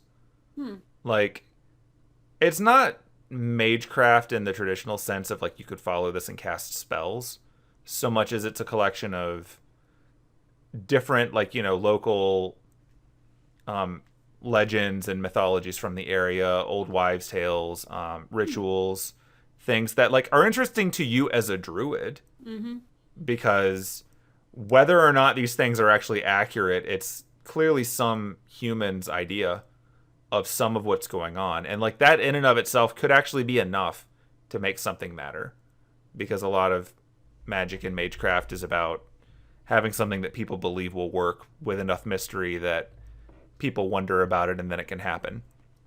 So regardless, it's weird that this is in another book's dust jacket, but maybe that's just how they sell things for that audience. So yeah, you don't have much trouble buying either. Although when you hand over the Harry Potter book, the woman working there, who, by the way, I actually had one more thing I wanted to look for. Oh, go ahead. Sorry. I turned to Penelope. Do you have any recommendations on fiction to read? Oh, I will be quite busy at the castle. And read Lord of the Rings. yes. Oh, in many not languages. shocked. Okay. Have you read? And I'm holding what looks like a copy of Harry Potter and the Philosopher's Stone to you, because that's what the cover is. Oh.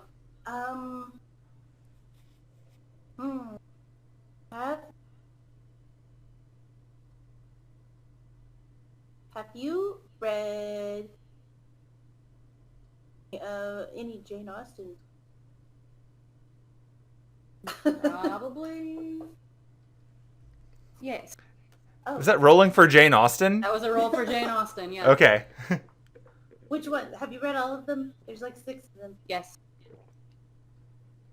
Have you read any of the Brontes? Roll for Bronte. I'm looking for more like a pop culture recommendation, but no, she hasn't. Okay. This is your chance to get me more up to speed on pop culture. God. Oh, me personally. What was out? What was out in 2005? Or please? 2004, because 2004. we're only in like March. Yeah. Hold on. Luckily, we have power of Google right here. Technology. Technology! There's a book about Alexander Hamilton. I have not heard of any books. Oh, yeah. I'm going to guess Oh, that Harry okay. Potter was out. Alright, here we go. Have you read the Scott Pilgrim book? I have no idea what that is. Okay, yes. Read Scott Pilgrim. They haven't.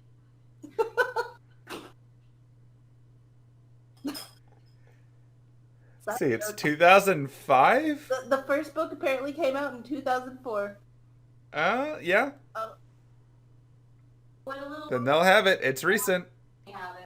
That I don't know. But if they don't have Scott Pilgrim, I would always recommend the Brontes. Any of them. I love that these are the parallel choice, the eyes of Penelope. You know, you would think, as somebody who used to be a librarian, I would have a better idea of what. But I'm having to think 2004 terms. Oh man, I forgot about a series of unfortunate events. Oh no. That thing I may have. Okay. Retracting previous statements about Scott Pilgrim. Anise wouldn't like Scott Pilgrim. Anise would enjoy series of unfortunate events. Read that. It's up to you to determine whether it would have been in a small town in Germany. Yeah. I mean, it's recent books, yes. Okay. Like, you would have trouble finding, like, a pop book from, like, 1997 at this point. But things that are new, you could have. Okay. And yeah, that is the record. I'm imagining Annis reading Scott Pilgrim and be like, when do I get my vegan powers?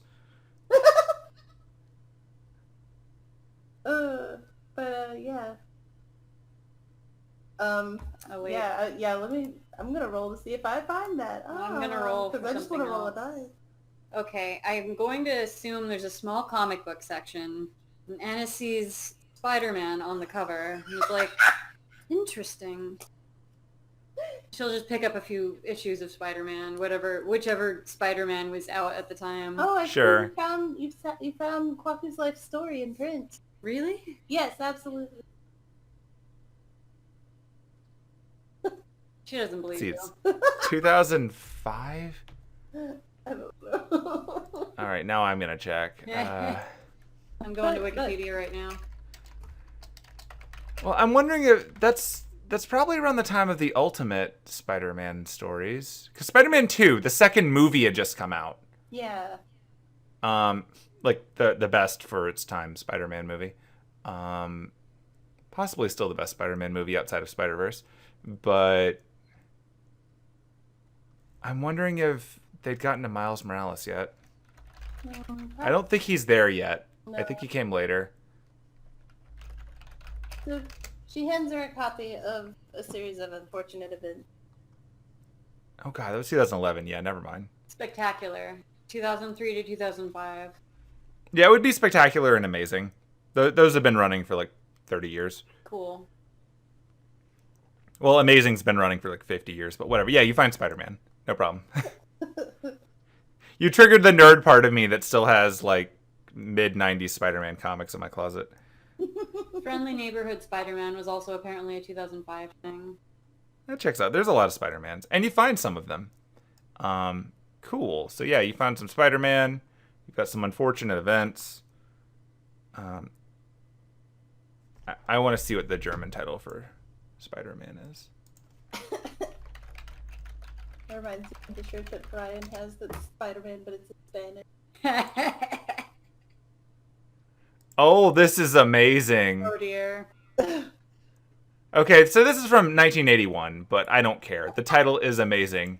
I'm going to share this window over to Twitch just for the recording's sake. And then I'm going to share it with the two of you as well. But so apparently Spider-Man 1981 in German is just called Die Spin. Or maybe Dice Binet. Probably Die Spinne, but Spinny. Beautiful. I can't even pronounce that. that's just amazing. That's majestic. That is majestic. Wow. So yeah, I think my favorite part of it is that it's Black Cat jumping on him. I pick up some D-Spin. Excellent, For excellent. Listeners. Apologies. Anyone? But yeah, so cool. Yeah, you find all these books. You don't have much trouble with any of them. I mean, you're both rolling really well, and honestly, the purpose of the design of a bookstore is allegedly to help you find the books. Mm-hmm. So you don't have too much trouble getting that. Cool. So I go up to the checkout and I hand over the herbology books, the Harry Potter, D-Spin, the series of unfortunate events. Okay. So like I was saying before, the woman who's working here, she looks like she's probably in her early 20s. She's got that Hot Topic fabulous look going on.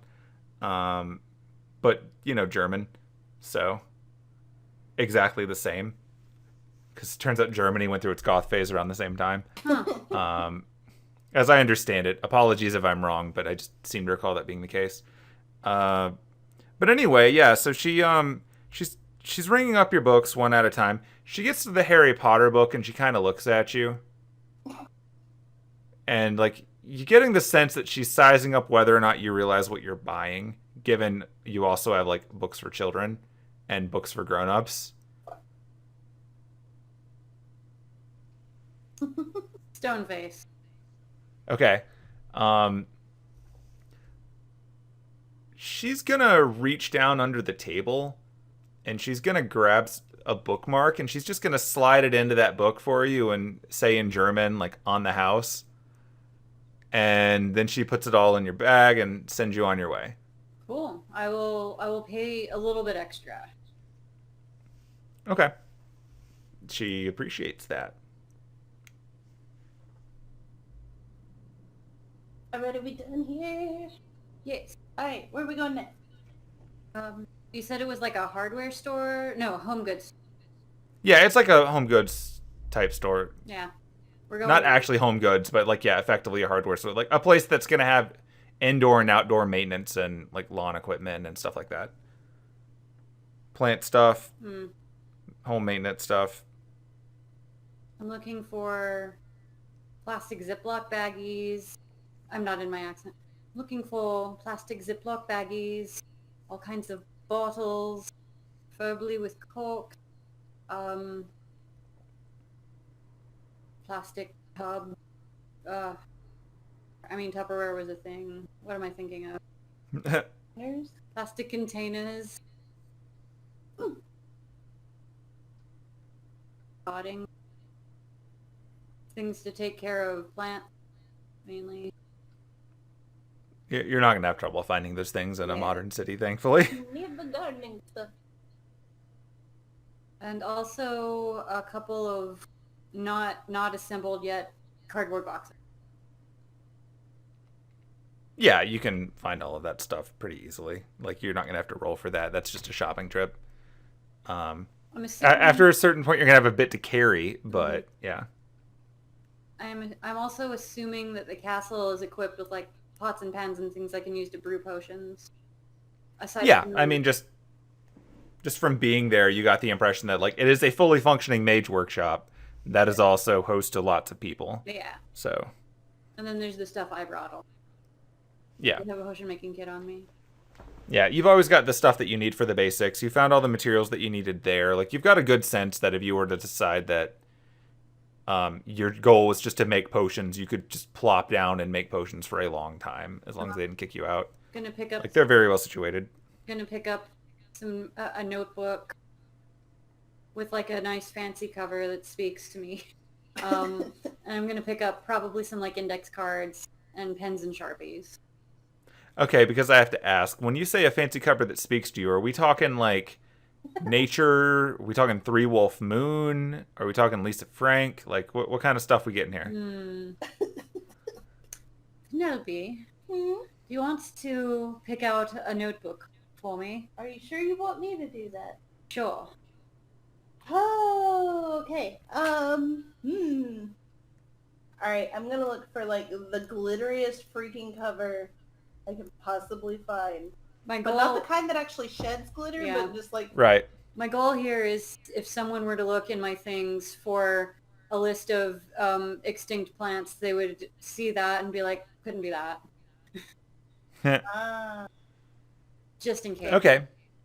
In that case, Penelope, do another investigation check so that we can determine just how bright and out there the thing you find is. it's 11. Okay, that's fine. So yeah, like as mentioned before, you do find some glittery stuff. Not the glitter that falls off, but still glittery. It's one of those sort of happy, cheery kinds of things that you can only really get in certain parts of Europe. Like, it's really bright, really colorful. It's got a weird pattern of rainbows and unicorns and some flying dolphins. So we're full There- to Frank here. Excellent. Yeah. It's like Lisa Frank, but a little more grounded, as weird of a concept is. Like, it's still really trippy looking. Like But a bootleg. Got it. yeah, like this is like you're doing Lisa Frank, but you can't afford high definition. So there's a little less of everything, but it's all still there. What do you think of this one? Hideous. Perfect. I'll take it. Yay! Best I could do in a limited situation. So I'll buy all that stuff. Is there a refrigerator with like up at checkout that has like sodas and stuff in it? Yeah. All right, I want to get a soda. Oh, Okay. is perhaps their root beer. Is there a beer? There's root beer next to normal beer. Gotta get some root beer. I will also get root beer. Okay. Did we happen to spot an ice cream shop or a boutique kind of thing like that?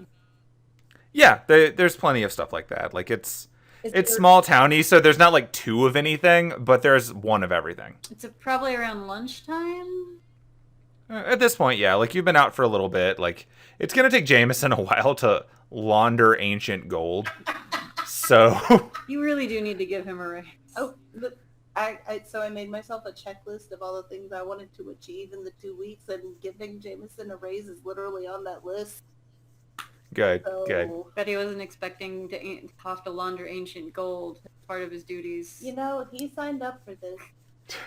He wasn't expecting to be in this town in the first place. You're supposed to meet up in Cologne and fly home. Uh, But yeah, so once I'm done shopping, I assume we go get lunch and maybe some ice cream. heck yeah. Food. Okay, so the ice cream place that you get to, it seems to be very specialized. It's got a wide variety of ice Oh, cream. no. Is it me? You were expecting some chocolate vanilla strawberry, but apparently that's not good enough here. Like, these people are really proud of their ice cream.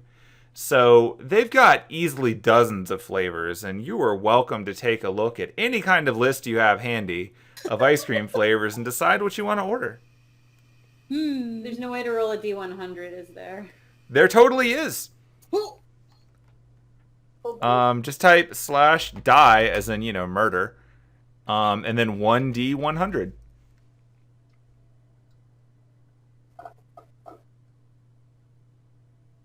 Alright. Nice! Well played, Penelope. Well played. You got to keep those bard stereotypes strong. Air horns, please. I appreciate that Anise got the porn number and Penelope got the sex number. Oh my god, yeah, that's true. I haven't thought about Rule 34 in a long time. At It's first, probably for the best. what porn number?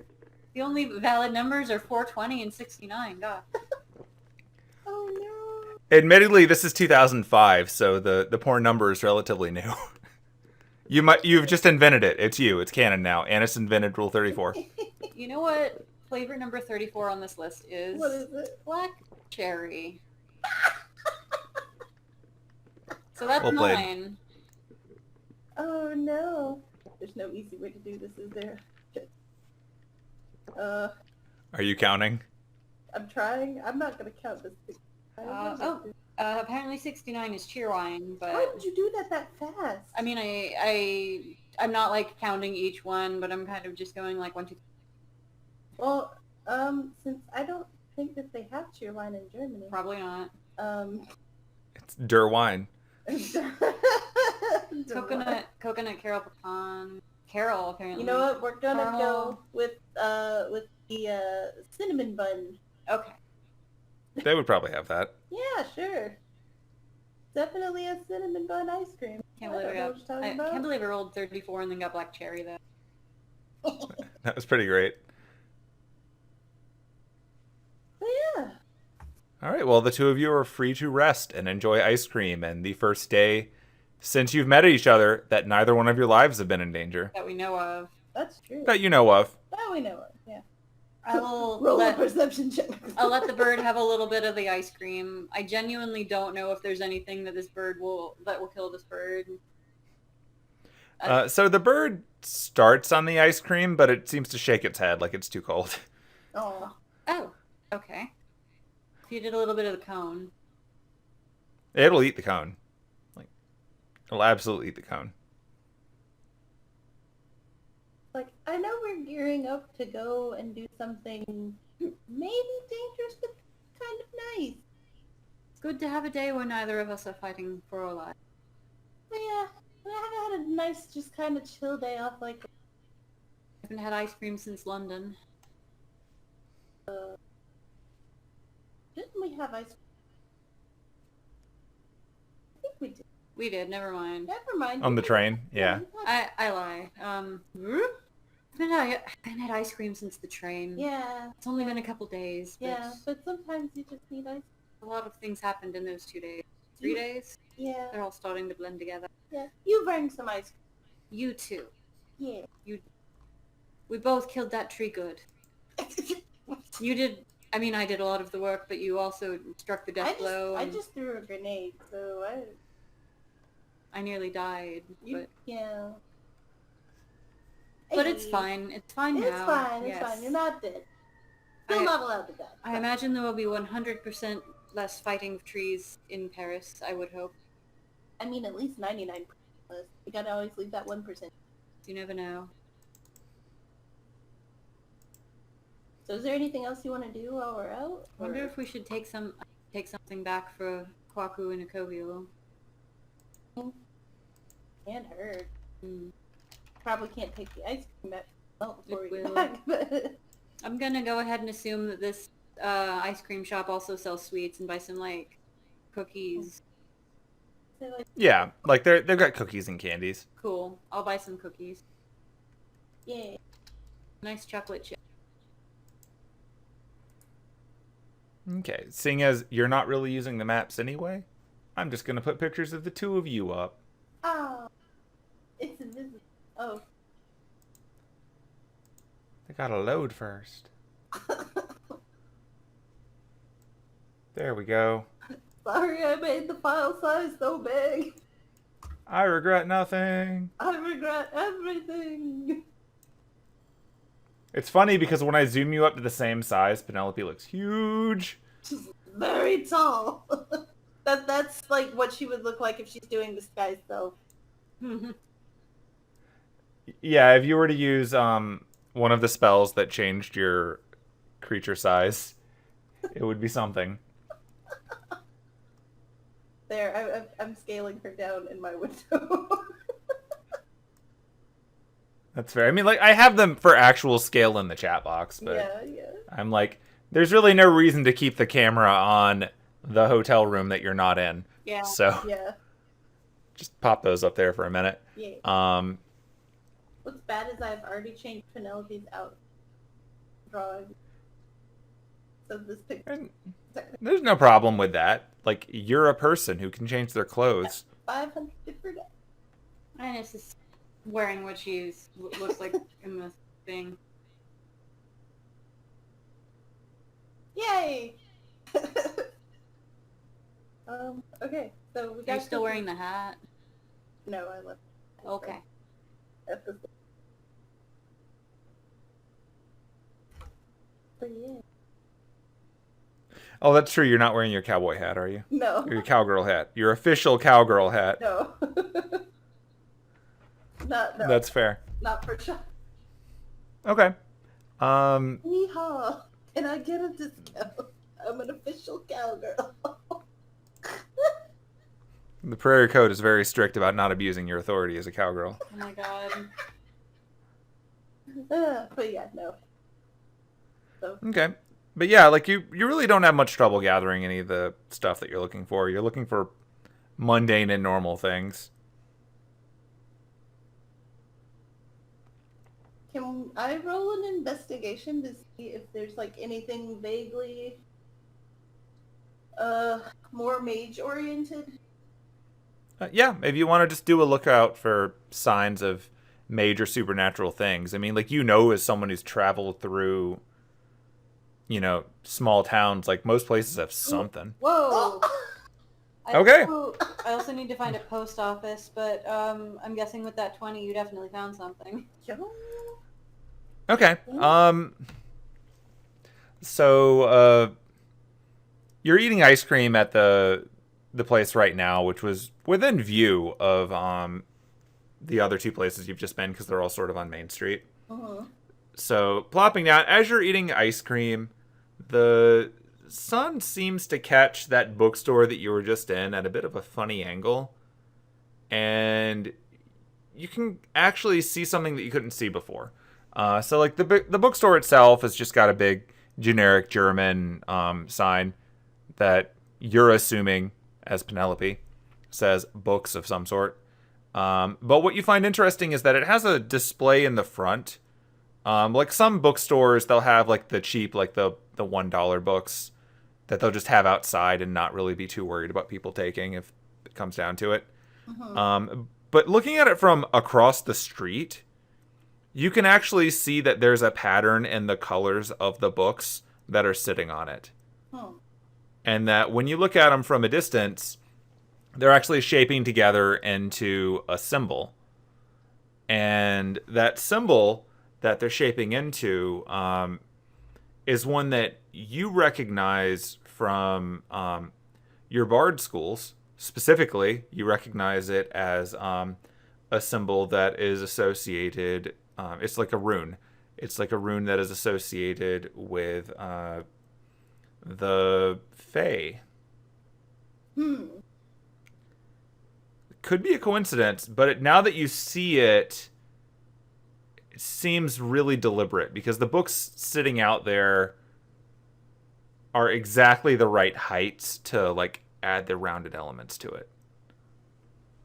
So it would appear that maybe there's a little bit more going on with that bookstore that you were in, which, you know, as far as Penelope is aware, that's weird because you didn't see any weird books in there. You just know they sell Harry Potter and Spider-Man.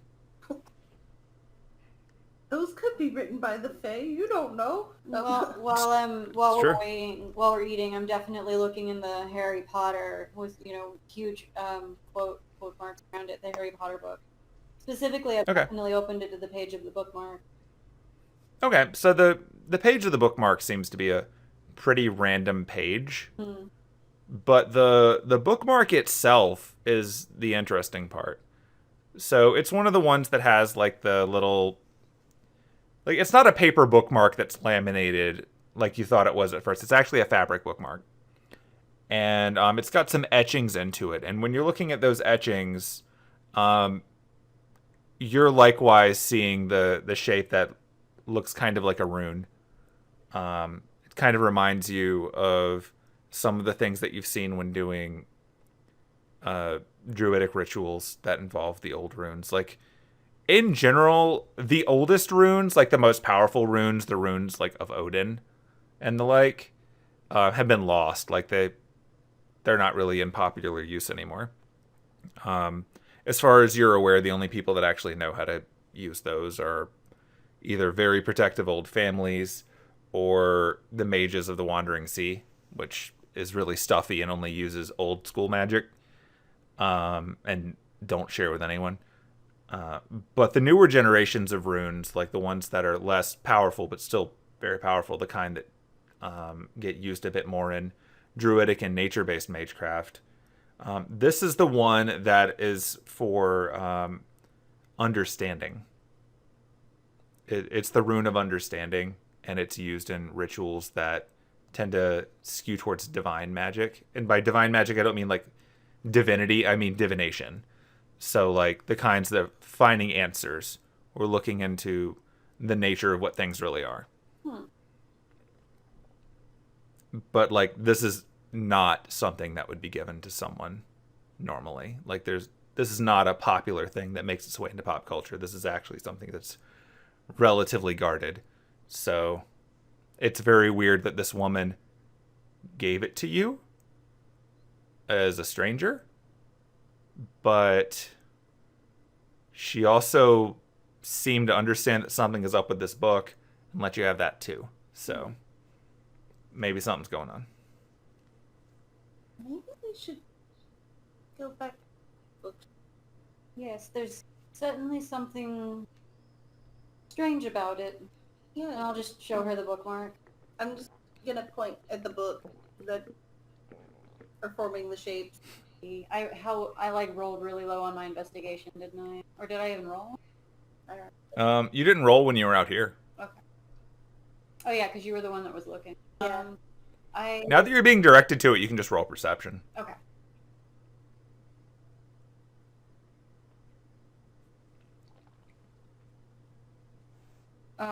Well, it didn't pop up, but I rolled an 18. Oh, weird. I believe you. It might have just fallen outside the box. And it was in the box. That was Oh, what was weird about that. Try it again. that is weird. Oh, is that it? Oh no! We're going to go with the 18. I believe you. Like, that would be a weird thing to lie about because you're rolling to see if you can pay attention to directions when you're being directly pointed at something. Yeah. So... It did roll a little weird. It, like, bounced. Yeah, maybe something's up with it. That's odd. Mm-hmm. But yeah, so, yeah, you can definitely see. It's the same rune, the one that you see on the bookmark. You know... Well, actually, this is going to be one of those things that both of you know this for different reasons. Mm-hmm. Anise knows that sometimes the runes like that would be used to signify to other druids that a space is under... Not really under protection, but that like there are other druids in the area. It's like a, hey, we're here. Oh. Which is a nice signifier if you're traveling outside your circle. Because the general assumption is that other druids would be understanding that you're here. Presumably you're all on the same team. In a world that's run by mundane people, you kind of have to band together if you're part of the nature club.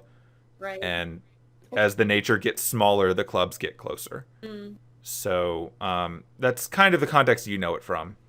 Penelope knows that she's seen this symbol occasionally used in the context of when you're a phantasmal species and you're traveling. Occasionally symbols like that one will pop up in places that are signifying that they're a safe haven for traveling phantasmal species. You don't know the meaning of it. You just know that you've seen it. You've seen it pop up. And places like when you and your family were traveling, occasionally you would drop in, you'd see something like that, and you would know that at least one person who works in a given place is sympathetic to your cause. And your cause, of course, being, please don't kill us. Mm-hmm. Please, support us. And you also just know from being someone who's traveled around that you're way more likely to see things like this in small, more rural areas than in cities where, things like that are not that hard for someone who's hunting you, like those crazy harvester people, to trace on their own. But like out in the middle of the woods, you probably don't need it. Out in small little towns and villages and stopovers like this one, yeah, that might be something. So it's likely that both of you come to the same conclusion that someone working there, likely the woman who just handed you something, has made that phantasmals are in the area and is signifying that this is a safe haven. I think we should go hop back in there before we... Yes, that is a good idea. Also, and I'll just show her that it's not Harry Potter. It's just got the cover. What is... Oh, it's a book. It's got like diagrams for rituals and things in it. Right? Yeah, it's like I said before, it's not really magecraft proper so much as like offshoots of it that more mortal people have found over time. But it's close. Like, this is like the equivalent of what we're doing right now, like in the meta, where none of us actually know druidic rituals, but we acknowledge that there's a fictional version of it that's pretty cool and that's fun to play with. Like, this is like that middle step between like real druid magic and the pop culture stuff of Harry Potter, but it's touching just enough on real things that Anise understands to know there's still some value in it. Like, you wouldn't take it like an instruction manual, but there's probably some real stuff in here that someone picked this up and maybe misunderstood. Like someone who hasn't had the formal training that you've had and is just piecing it together based on what they found. Oh, It's pretty likely that if they're selling something like this, perhaps they will sell something that's more useful. yeah, yeah. Or at the very least, we could make some allies in the area. That. Sorry, my throat is just like. Uh. Yeah, that's a good point. Yes, Yeah. let's go back in. Yeah. But first, we finish this ice cream. Yeah. So, No ice cream in the bookstore. all right. So, And our root beers and presumably whatever lunch we got. yeah. We have these. Okay. And now we're back in the. All right. So yeah, when you come back in, it's still just the woman behind the desk. Like no one else seems to be there right now. I will say hello in Druidic and see if she responds or understands. So she sort of eyeballs Penelope for a second, and then sort of eyeballs back at you, and then she replies, also in Druidic, pleasant day. What did she say? Pleasant day. She speaks Druidic, Cool. which means that she is a druid. Cool. My friend here is fine. She's also phantasmal. I gathered, yes. And I'm not using a German voice because I can't. It sounds offensive, That's so I fair. apologize. I don't know how to do a German voice without sounding awful. Does the shopkeep know English? Did you say anything to her in English? Not yet. Because you didn't try and buy anything. Okay. But you did turn to me just now. I did and say, I did turn and translate just now in English. Yeah. Yeah, yes, English is fine. Oh, thank God. Ugh. Got to teach you some German. If we're going to be here. I mean, I'm not gonna be here that long. That's fair. We noticed the symbol outside in the books. Well done if that was you. Oh, it was, yes. I'm actually impressed that you found this book without noticing the symbol first. It was kind of an Usually- accident, but I'm glad I found it. It's a little rudimentary, but could be helpful. It serves its purpose. Do you happen For anyone looking, they can find it. Do you happen to have anything a little more useful? Well, you did find the book that's largely there to gauge interest. It served its purpose. What are you looking for? Well, I'm looking for books about, obviously extinct plants was what I came here for. Potion making, perhaps ritual familiars, and just, interesting books in general. I'm a bit of a collector. Penelope, were you looking for anything in particular? Not at the moment. Nothing that I would find in a store. We don't have much. Our main focus is providing safe haven, but now that you mention it, we do have a scroll. 1 second. And she flips the little open thing to closed and locks the door. And walks to the back. And a moment later, she walks back out and she's got a tube, like a plastic tube. And she unscrews the end of the tube. It looks like an art tube, the kind of thing you'd keep posters in.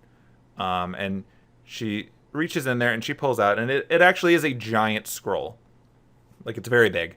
And she unwraps it a little bit so that you can get a look at it. Like, not the whole way, but enough to see what's going on.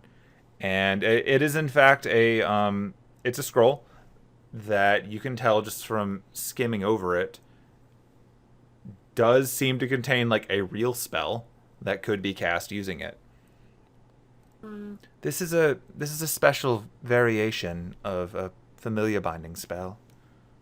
Since you mentioned it, you could, like, a practitioner of the druidic arts could actually use this to negotiate terms with another creature and bind it as a familiar. It's not the same as what the clock tower wizards use or any of that. you're not pulling something from another world. You would need to find it here, which can make it a bit challenging to use. We've never really had much of an audience for it. Is the bird still sitting on my shoulder, or is it somewhere outside? The bird didn't come in because the bird realized that a lot of people don't actually eat all of their ice cream cones and leave them unattended. So the bird is currently hopping from like table to table, grabbing unused ice cream cones. Oh my god. I believe I have a candidate for that. If you're of course willing to sell it to me, I will absolutely take it. Well, it's not doing us much good here. We've been holding on to this one for some time now. I think the original intent was from my grandfather. I think he really wanted to get some sort of familiar of his own, but unfortunately, he couldn't find one, and over time he decided that it wasn't really worth the pursuit anymore. In fact, he sort of got out of the family business a bit ago and went off into other things, but I always found it fascinating, so I took over. But yes, I would be happy to sell it to you. As I'm sure you can imagine, it's a bit difficult selling books these days, so anything that you have that could aid with that would be appreciated. See, I think I probably only have like a German copy of The Lord of the Rings with me as far as books go. Well, I think she's more just looking for like Money. financial assistance. Gotcha. Yeah. Yeah. So cool. I will buy it. And do you perhaps by chance have any books about the Lady of the Lake? Ooh. Oh, she's a popular topic. In fact, there have been a number of writings on her, and we have some of them. Most of them follow the more popular stories, like the Arthurian legend and all of that. In fact, now that I think about it, there's a few of them that are a bit more explicit than I would have expected. It turns out in some versions of the legend, Merlin was really into her, and she learned everything that she could from him and then locked him away. So that's funny. Well, I do. But yes, we have some. Like, is there anything in particular you'd like? I do need some reading to do. I've got a project that's going to take me about a week and change. I will take. I will take the ones that are a little more explicit. Are you gonna read Ford about the Lady of the Lake? And I will take some of the more traditional ones as well. I'm just ignoring Penelope. Oh. It's gonna be real awkward in about a week. I don't know what you're talking about. It's like I'm picturing her, Very good, of course. like hand on Penelope's forehead, like nope. She's also never read The Once and Future King or any of those, so. Right. In fact, I am interested in Arthurian legend in general. If there are any compilations, they don't necessarily. It would be interesting to read more real accounts, but more fictionalized ones are good too. Of course, yes. We've got, as I'm sure you can imagine, our target audience is all sorts of interest in both pop mythology and more well-researched mythology. I'll be happy to help you with that. And so she does. She goes and she grabs you a few books. You get, some of them are focused on, yes, like the more widely known myths and whatnot. Like there's like the original Sword in the Stone, not the Disney version. Mm-hmm. The Once and Future King, La Morte d'Arthur, Mm-hmm. plenty of that stuff. You get some of the other, various incarnations of it. You get some of that. You do find some like more smutty ones mixed in. Like some of them are kind of like bodice rippers, but with a mythology bent. She slips a few of those in there for you. Notably, Merlin seems to be much more rugged than you would have expected from the covers of at least one of them. Like, if you can imagine the actual type moon Merlin, but like yeah. crossed with Fabio. Oh, jeez. Oh no. Like big rippling muscle Merlin, like embracing this woman with a white gown as they're halfway submerged in water. Yeah, God. absolutely. There's a bit of that. Is there one where inexplicably it's exactly like Type Moon Arthur with like the Bishonen good looks, the white hair? Yes, that's. Oh, you mean like prototype Arthur? No, No, Merlin. she I meant meant Merlin. Merlin. I meant Merlin. I was looking at. Oh, okay. Yeah. Yes, like, mixed in with all of them, there is one of them that is actually remarkably accurate rendition of Merlin, and it just says like in German, like the Mage of Flowers, and he's just sort of lying around in a field with some strategically placed flowers over his naked body. I don't know that I have a pictured Merlin looking like this, but Oh my I'll God. take it. and I Annis, just... are you seriously gonna read that? Why not? Oh my I god. will... The woman working there like chuckles a little bit at this, like, well, if I understand it correctly, he is technically an incubus, so it makes sense. Ooh. Okay, so Annis has successfully bought Artist Alley. Gonna... But yeah, like this is all well within your ability to get. And even with the scroll, which is a bit more expensive, like you're a walking bank right now. You haven't converted all of your money. Like you couldn't give him enough of your money to convert straight up. And this is one of the few places that you think actually could take gold. So you don't have much trouble with that. And I'll look around for like a business card or anything. Like just for like the place to remember it. Yeah, like you find one. That information is also like available on the receipt. Gotcha. But yeah, you get those. Like there is still a receipt, although when you look at the receipt, it's not listed as like Merlin erotica. Like it's all listed out with just very generic, like book, novel. Scroll, ancient scroll. Friendly Neighborhood Spider-Man number 51.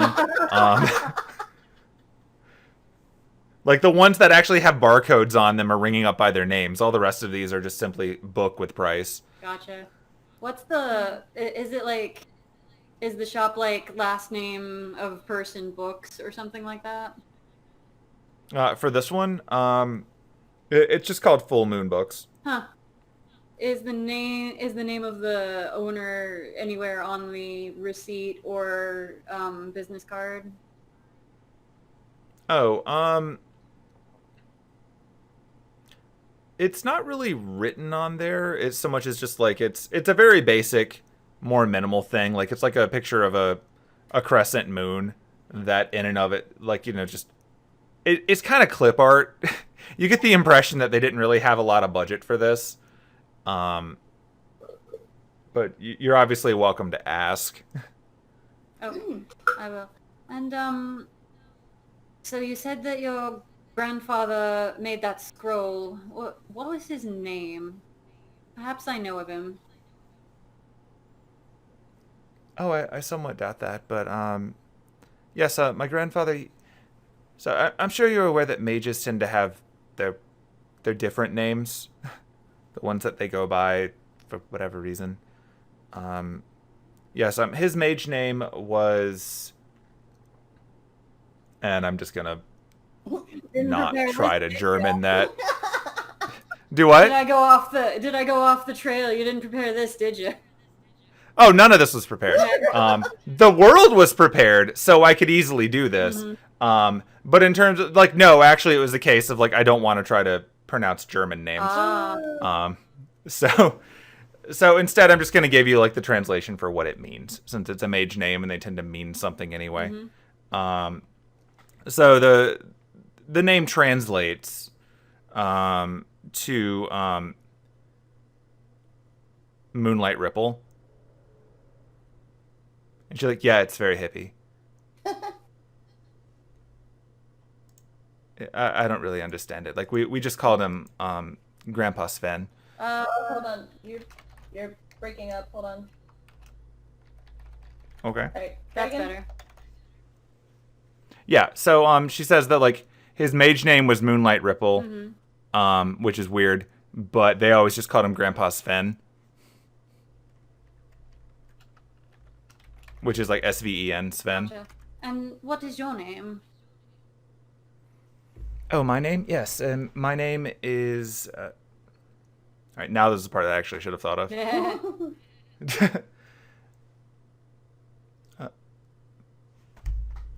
Do. Internet, stop choking. German name. I don't want to just do like German generic names. It's more a matter of like I have a standby list of them that I should have had open at any point in this conversation, so that's entirely on me. Isla. Yes, my name is Isla. A-I-L-A? Isla. So it's like Isla, but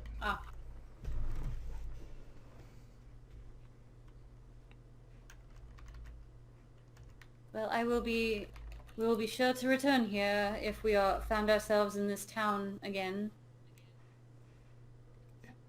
the sisters are always welcome. Before we leave, do you have anything fun? More fun than Spider-Man? I mean, like... Or this Merlin book, and I just... Oh my god! Mom, are you showing me that book? No! We need to have a conversation. Oh my god.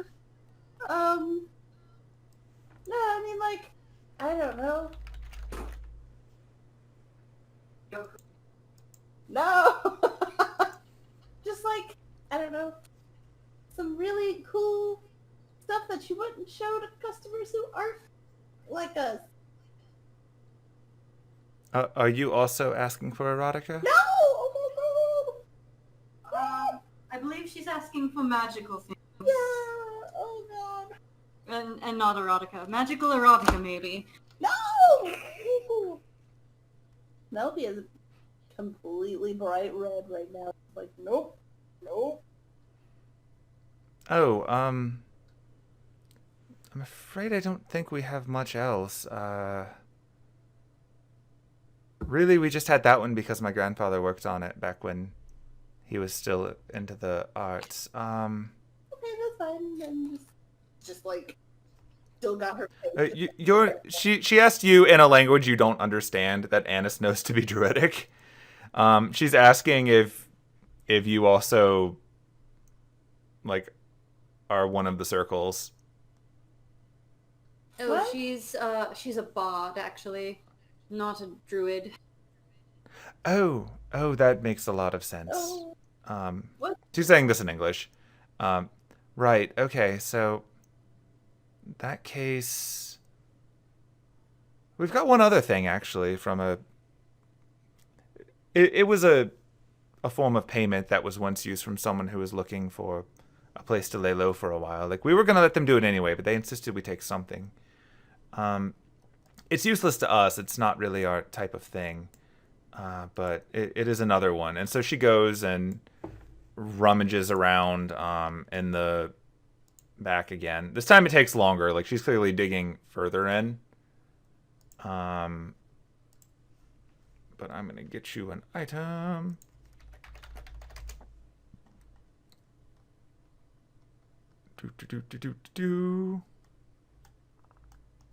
Oh god, this list is forever. Alright, we're gonna add more text.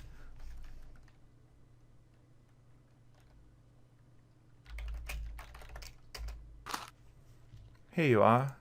So she pulls out a scroll, and it's another tube just like that one, but this one's much older. Like, whereas the one that she pulled out for Anise was like in a plastic tube, this one is in more of like an older tanned leather tube. Like, it's still designed to, keep the elements out and whatnot, but it's just much, much older. Yes, it's an interesting fellow. He needed somewhere to lay low, and I got the impression that he wasn't the owner of this. He was a bit more of a Well, like, for lack of a better way of saying it, I think he was a thief. I think he stole it. And he didn't want it anymore. And we didn't realize it at the time, but it seemed like it might have been something that was in pursuit. But we didn't know who to return it to, so we just sort of held on to it. But yeah, she unrolls it, and she's like, I don't know what this is. But you can actually try to read it, because you can read arcane stuff. So you can roll Arcana to try to identify what this scroll is. Gonna roll Arcana, please. You don't know what this scroll is, but you know it's arcane. Oh no. We've really got no need for it, so if you'd like to have it, you're welcome to it. Neither of us can fucking read. Nope. It's like, they look like letters, but I think so they're weird. words. Maybe Kwaku can read it. Maybe. Cool, I'll take it. Yeah, she's not even charging you for this one. It's like, I really just don't want it in the shop anymore. I just wasn't comfortable getting rid of it. Gonna give her a gold piece anyway. Ooh. Okay, I'm going to add an unknown scroll to your inventory.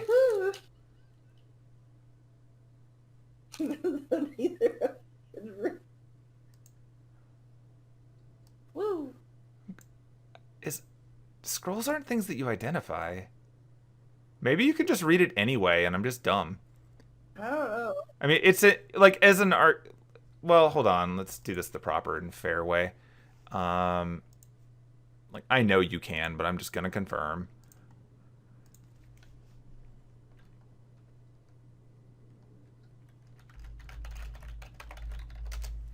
Because I don't think there's actually a check involved to identify what it's for, as long as it's a spell that's on your list. I do think it's much funnier if just neither of us can read it. Well, the thing is, it's one of those things that it would still be in German. Oh no. Oh no, I went to search for it and I just typed in spells Penelope knows. That's not a good Google search. That's not a good Google search at all. Great. I mean, if that pulls up on Google, that's gonna be another thing. I would be impressed. All right. Pretty sure. Yeah, it's on your list. Okay. So you're having trouble reading it, but you'll have the ability to use it. You can tell that it's familiar enough to you that you would be able to cast whatever spells on it. You just might need a little bit of time to work through that. So it's something I already know? Well, no, it's a spell you're capable of knowing. You can only cast spells off of scrolls that you're capable of learning with your current classes. Okay. So, like, you can't cast from a druid scroll. She can't cast from a bard scroll. Okay. But it could be something super high level that you just haven't learned yet. Gotcha. Yeah. It could be. Or it could just be a spell that you don't know from a level you can currently cast. All kinds of possibilities. Woo. It is a time-honored Dungeons & Dragons tradition to give someone a scroll of lesser wish and wait. Oh dear. See what happens. This is not that, just to set expectations. This is not a scroll of lesser wish. Oh. That would be weird. Wish is one of those weird spells in a D&D game set in Type Moon. Yeah. Let's open up your... So I'm going to drag it in, and I'm going to see if it identifies itself automatically, in which case we'll know that you can just read it, and I won't worry about it. Hooray.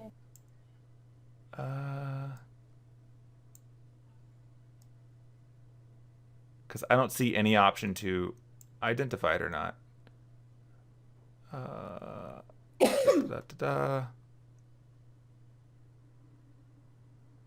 Where is it? I see one elegant scroll. Oh, I guess that's it. Yeah, I guess it is something that gets identified. It says the materials used in this scroll are of very high quality. Yeah, okay. Yeah. So you'll have to figure it out later, but... Cool. Neat. I was afraid it was going to kill all the fun of this whole conversation by just telling you what it was. But no, it just writes it like that. Okay. Neat. So you got that. Yay. And I'm going to add an item for Anise as well to reflect her ability to make a familiar happen. Amazing Spider-Man number 52, clearly. The most important of Amazing Spider-Man's to come out that year. Or, This is like when Civil War happened or The something. Merlin smut book, Merlin's not... You can write that in on your own. I just appreciate that we're the opposite of the traditional druid and bard dynamic at this moment. That's true.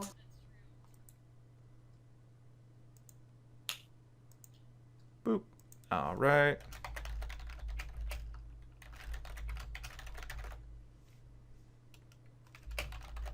There you go.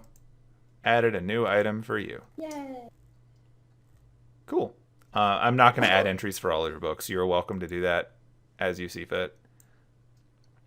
But yeah, so you have successfully acquired things. Hooray. And made a friend. Yay, friend. Atlas contract has no description. Yeah, it's not going to have a description. Gotcha. Well, actually, wait. I feel like I wrote a description. Maybe I just wrote it in DM notes. I can get rid of Basilisk gear. Yeah. We give that back Yeah. across. Yep. Yep, you can just get rid of those. Oh, it's probably obvious, but are you carrying around a giant halberd in this store? No, I'm not. Okay. I don't have like the tranquilizers either, or Yeah, I assumed. It just occurred to me while I was looking at the picture of you holding your stick. I'm like, wait, no, I'm not carrying weapons. that's understandable. But cool. So yeah, you did that. You're sort of nearing the time that you were expecting to be able to head back. Have you finished all your shopping stuff? I have. Yeah. Okay. Okay. Then yeah, we'll fast forward a little bit. You get back to Jameson, who has done some money changing for you for right now. It's definitely enough cash to get you through the next few weeks. Like the rest of it's gonna have to be done over time, but yeah, when he gets back, he just sort of comments, "Yes, it's very difficult to introduce yourself to someone by saying I'm a friend of Gunther in Germany."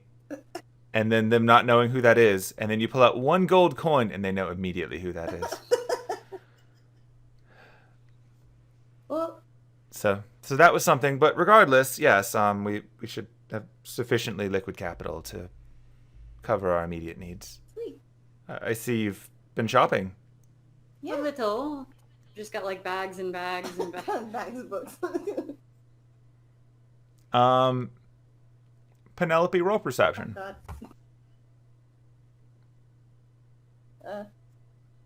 Perception, where are you? There you are.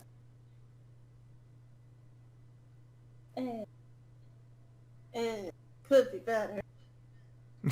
Okay, don't worry about it. Anise, roll perception.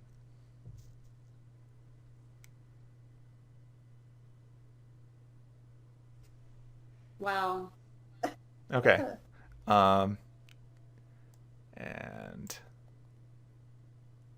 of course, he rolled the 19. Bird came with me. Oh yeah, the bird is with you. So Jameson goes, so did you have fun buying books? And he just sort of gestures down towards the clear plastic wrapping that your books came in with majestic Merlin poking out the front. Yes, quite. These are research materials. Oh my god. Of course. I will never question the wages of the mages. And then he awkwardly stares forward for the rest of the drive. Valuable information in these books. That book involves somebody simply be my teacher. Awkward. I'm just And reading you're it. gonna, oh Jesus. You're just reading it in the car. Yep. I mean, I don't know what I need. I mean, Are you referring to Merlin? no! Oh, okay. Oh, Then this one I The don't. last time that Merlin appeared in a lake. Oh shit. This one I don't think has the Lady of the Lake in it. Okay. Holding out her hand. I'm still reading. It's also in German. And Well, then I don't care. there are no wait, are there pictures? Other than the cover. Are there illustrations? There's a cover, there's a back cover, and the rest of it's just descriptions. Okay, so it's not a light novel. It's in German anyway, so... No, it's actually just a German naughty book. German naughty book. It doesn't have like a fold-out picture. It's not a doujin or anything. Okay. It's just that was the cover they went with. It actually, like, from skimming over it seems incredibly flattering to Merlin. It would. You can't quite place it, but it feels like the author is way more interested in how amazing Merlin is as a lover than they're interested in telling a narrative story. You also find it suspicious that it's written by Anonymous. Merlin fucking wrote it. Seems he slept with all of the Knights of the Round Table. Oh my god. And Arthur. Oh, and basically everyone but the Lady of the Lake, according to this book. What are you reading? I don't know, but it's fantastic. Oh, What you're reading is volume 1. Oh dear. no. Oh dear. Ugh. Well, and I'll just put it back away. Like, I suppose I'll save this for the long nights of potion brewing. Oh my god. You're gonna be doing a little more than brewing potions. I don't know what you're talking about. Ah. Plants and potions are very serious matters. And Sarah's doing her like. Oh yeah, stone she's face. doing her complete stone face. Ugh. Jameson accidentally drives over a curb. Sorry. All right. God. Besides, the only people around will be Echo and Kwaku, who are both old. Okay, physically. And then Kwaku is in number years old, but physically not. It's like they're opposites. Kwaku's a baby boomer.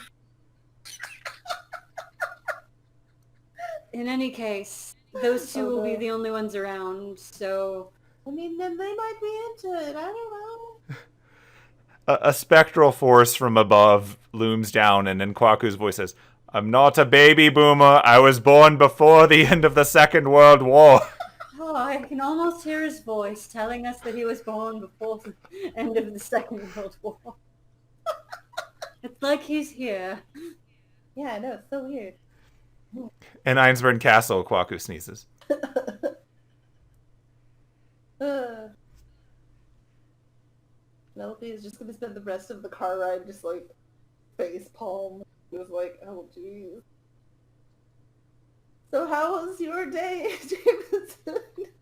Were you able to find everything you needed to do? Yes, actually, I was successful in, after we took care of the issue of getting some actual money, I made some arrangements with some people on back at home who I think will be a little more beneficial for this. Like, we might actually have to take a trip into London, where it's a bit easier to move this due to, well, the clock tower. But you don't have to go on that one, don't worry. Okay. I can take care of that while you're recovering from your trip, and I've set up some appointments for. Well, I've more put out feelers for some people in France just to make sure that we're welcome and comfortable when we get there. Alright, cool. He is still looking directly forward and beat red. Well, like, as red as he gets. Like, he can only be so red, but yeah.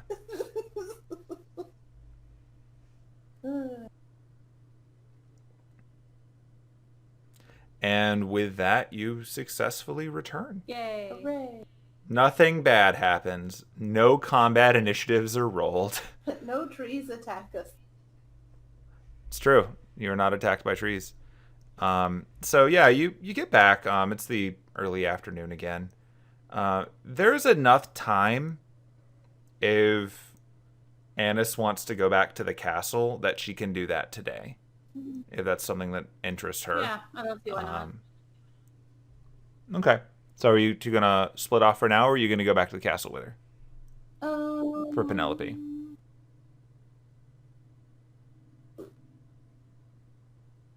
Because I think from what you said before, you two were going to split off and you were going to come back in time for the full moon and then travel down to France together. I guess we're splitting off. Oh no! The party's splitting up. Ah! The 2-person party is splitting. I will let Kwaku and Echo know that you miss them. Please send them my regards. That sounds really boring and stuffy. Give them my love. I will do my best. I believe in you. Oh, can you take these back with you? She just hands Anise the grenade. Carrying these in town. Yeah, they were in my purse the whole time. But you I kind of also, forgot they were in there. would you also like me to take the scroll to have Kwaku Oh, yeah, that'd be identify great. it? Yeah. If you don't mind. Awkwardly stuffs the grenades in her bag. Like, believe. Oh, and then I still have this key. And I'll take the key. So I'll take that key. And then, hold on, I actually made a list. Oh, geez. Oh, and then there's this lantern and this oil. You had these with you I mean, not in in my town. purse. No. This is just stuff. I'm assuming they went back to their rooms. Oh, okay. Yeah, I'm assuming some of those things you didn't bring with you, because, like, you didn't bring weapons with you, so... Except the grenades, apparently. You know what? That's just funny. It's probably easier to conceal a grenade than a sword. Yeah. That's true. It's just a hell of a way to bust it out. Oh, and then the homunculus uniform. No, wait. Yeah. Mm-hmm. Well, I don't know. Should she keep that? You can probably ask Gunter to keep it here for you. Because you're going to need it to get back inside the bounded field. True. Yeah. They do seem to keep them just in the hotel. Mm-hmm. Yeah, okay. So she'll give that back to her at some point. Just put them back under the floorboards. Yeah. Cool. Yeah. So if you don't mind taking those back for me, because I didn't realize I took them with me. The lantern and the oil and The the lantern, grenades. the oil, the key, and the grenades. You can just give the key to Gunter. Oh, no. It's like a separate key that I think was for the library. Oh, the library I key. think. It was either it was a key. I think we can safely assume you gave that to Kwaku so he could do his job. Yeah. I think that's a fair assumption. Yeah, that's a fair assumption. If I can, I wonder if I can drag the stuff from my inventory into like the party sheet. You should be able to. I'm gonna try it. Okay. Grenades. Oh, it's gonna make me do these one at a time. This. Probably. No. Oh, hey, Echo and Kwaku are still in the party sheet. Oh, it's doing them individually? I didn't realize it did that. I thought you just had to pick an item. Yeah, no, it made me do that individually. Wow, you have a lot of grenades. Yeah. Yep. I had a lot of grenades. It's terrifying. It is terrifying. Who gave Penelope so many grenades? That seems like a bad idea. That irresponsible bastard Kiritsugu. Who leaves grenades in the wine cellar. Gonna keep the passport though. I mean, sure. He's not using it. He's dead. I mean, you don't know that, but he's dead. So should I also drag the uniform into the party? If you're going to be dropping the uniform off in the hotel, you can just delete it. Okay. Like, the item is still there. I can always add it back. Okay, cool. Boop, there it goes. Goodbye. And then I will throw the elegant scroll into the party sheet as well, so Anise can grab it. Yeah! So elegant. So scroll. Wow. Very Tokyomi. Cool. Much also bad father. Yeah. The Mage World is just one giant episode of Springer. Okay, so I put... Oh, Brumi just came back. I put all the stuff in the party sheet so that you can grab it. Okay. Yeah. Cool. Okay, so I think that if you don't have anything else that you two want to do before you split off, I think this is probably the safest spot to stop. I mean, probably. Oh. I do... I mean, I guess this isn't really like this has to be acted out type of thing, but like I was gonna have Penelope go ahead and be like, hey, guess what, Jameson, you're getting a raise. Oh, go for it. I want to send this money to people. So, but... Yeah, you can, either one of you can tell me if there's more specific stuff you want to do with your time off too. Like, you're not going to see each other for a week, so that's time for, making potions, going and spending some of your money now that some of it's more liquid. Like, it's not all cash because you can only take so much out at once, Yeah. but it's enough to deal with. As long as you're not making extreme purchases, we can safely assume that you just buy stuff. Oh, no. She's just... Basically, I was just going to have her give her manager a raise and then be like, I'm going to send some money back to my parents. And then basically going to spend the whole week just kind of chilling. That is her right. You're just going to chill at home? Yeah, chill at home, write some music.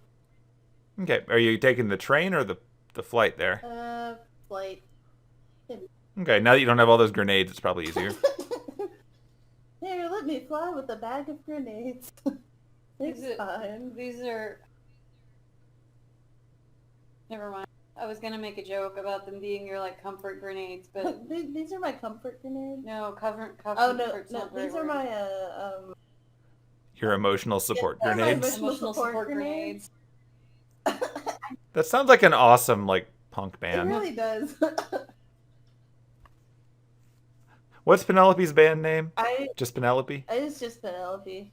She doesn't have... That's fair. You can be a one-word name. That's popular. Oh, like a cute star, maybe? Or... I don't know. Maybe. That would be cute. I tried to think of, a fun little, pop star name for her, but I couldn't think of anyone that would work. So I was just... Yeah. Penelope's gonna work. That's fine. It's the kind of thing that does work, just being a first name star.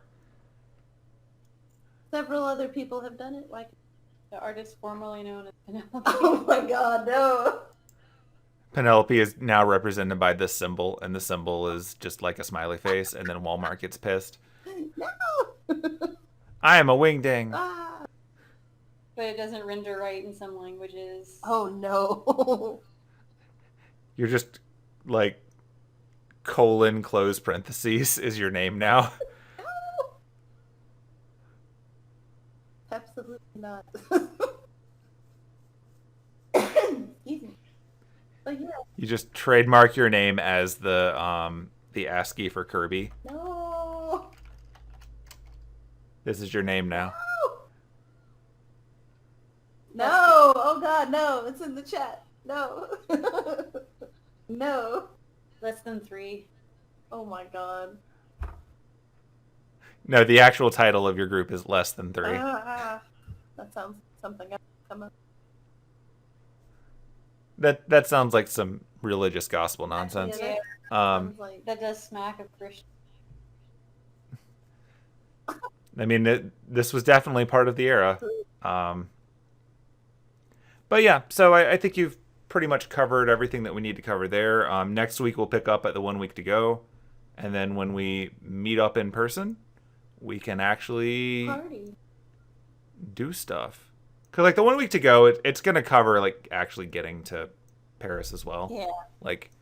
The idea is we're pretty much going to try to get you to the door. So Yeah. then it can truly kick in. Ooh. Awesome. Well, yay, we did it. We stopped before midnight. Go team. Yay! All right, so... Okay, Twitch, I'm going to cut you off. Get out of here, Twitch. Goodbye, internet backup video thing. And future YouTube people, I guess. Yeah! Sorry for any German speakers. Well, I'm sorry forever for German speakers. As somebody who's never been to Germany, setting a game in Germany was probably a bad choice. But you know what? We're not going to stay. We're leaving. Die Spin. No. Die Spin. Der Spider-Man.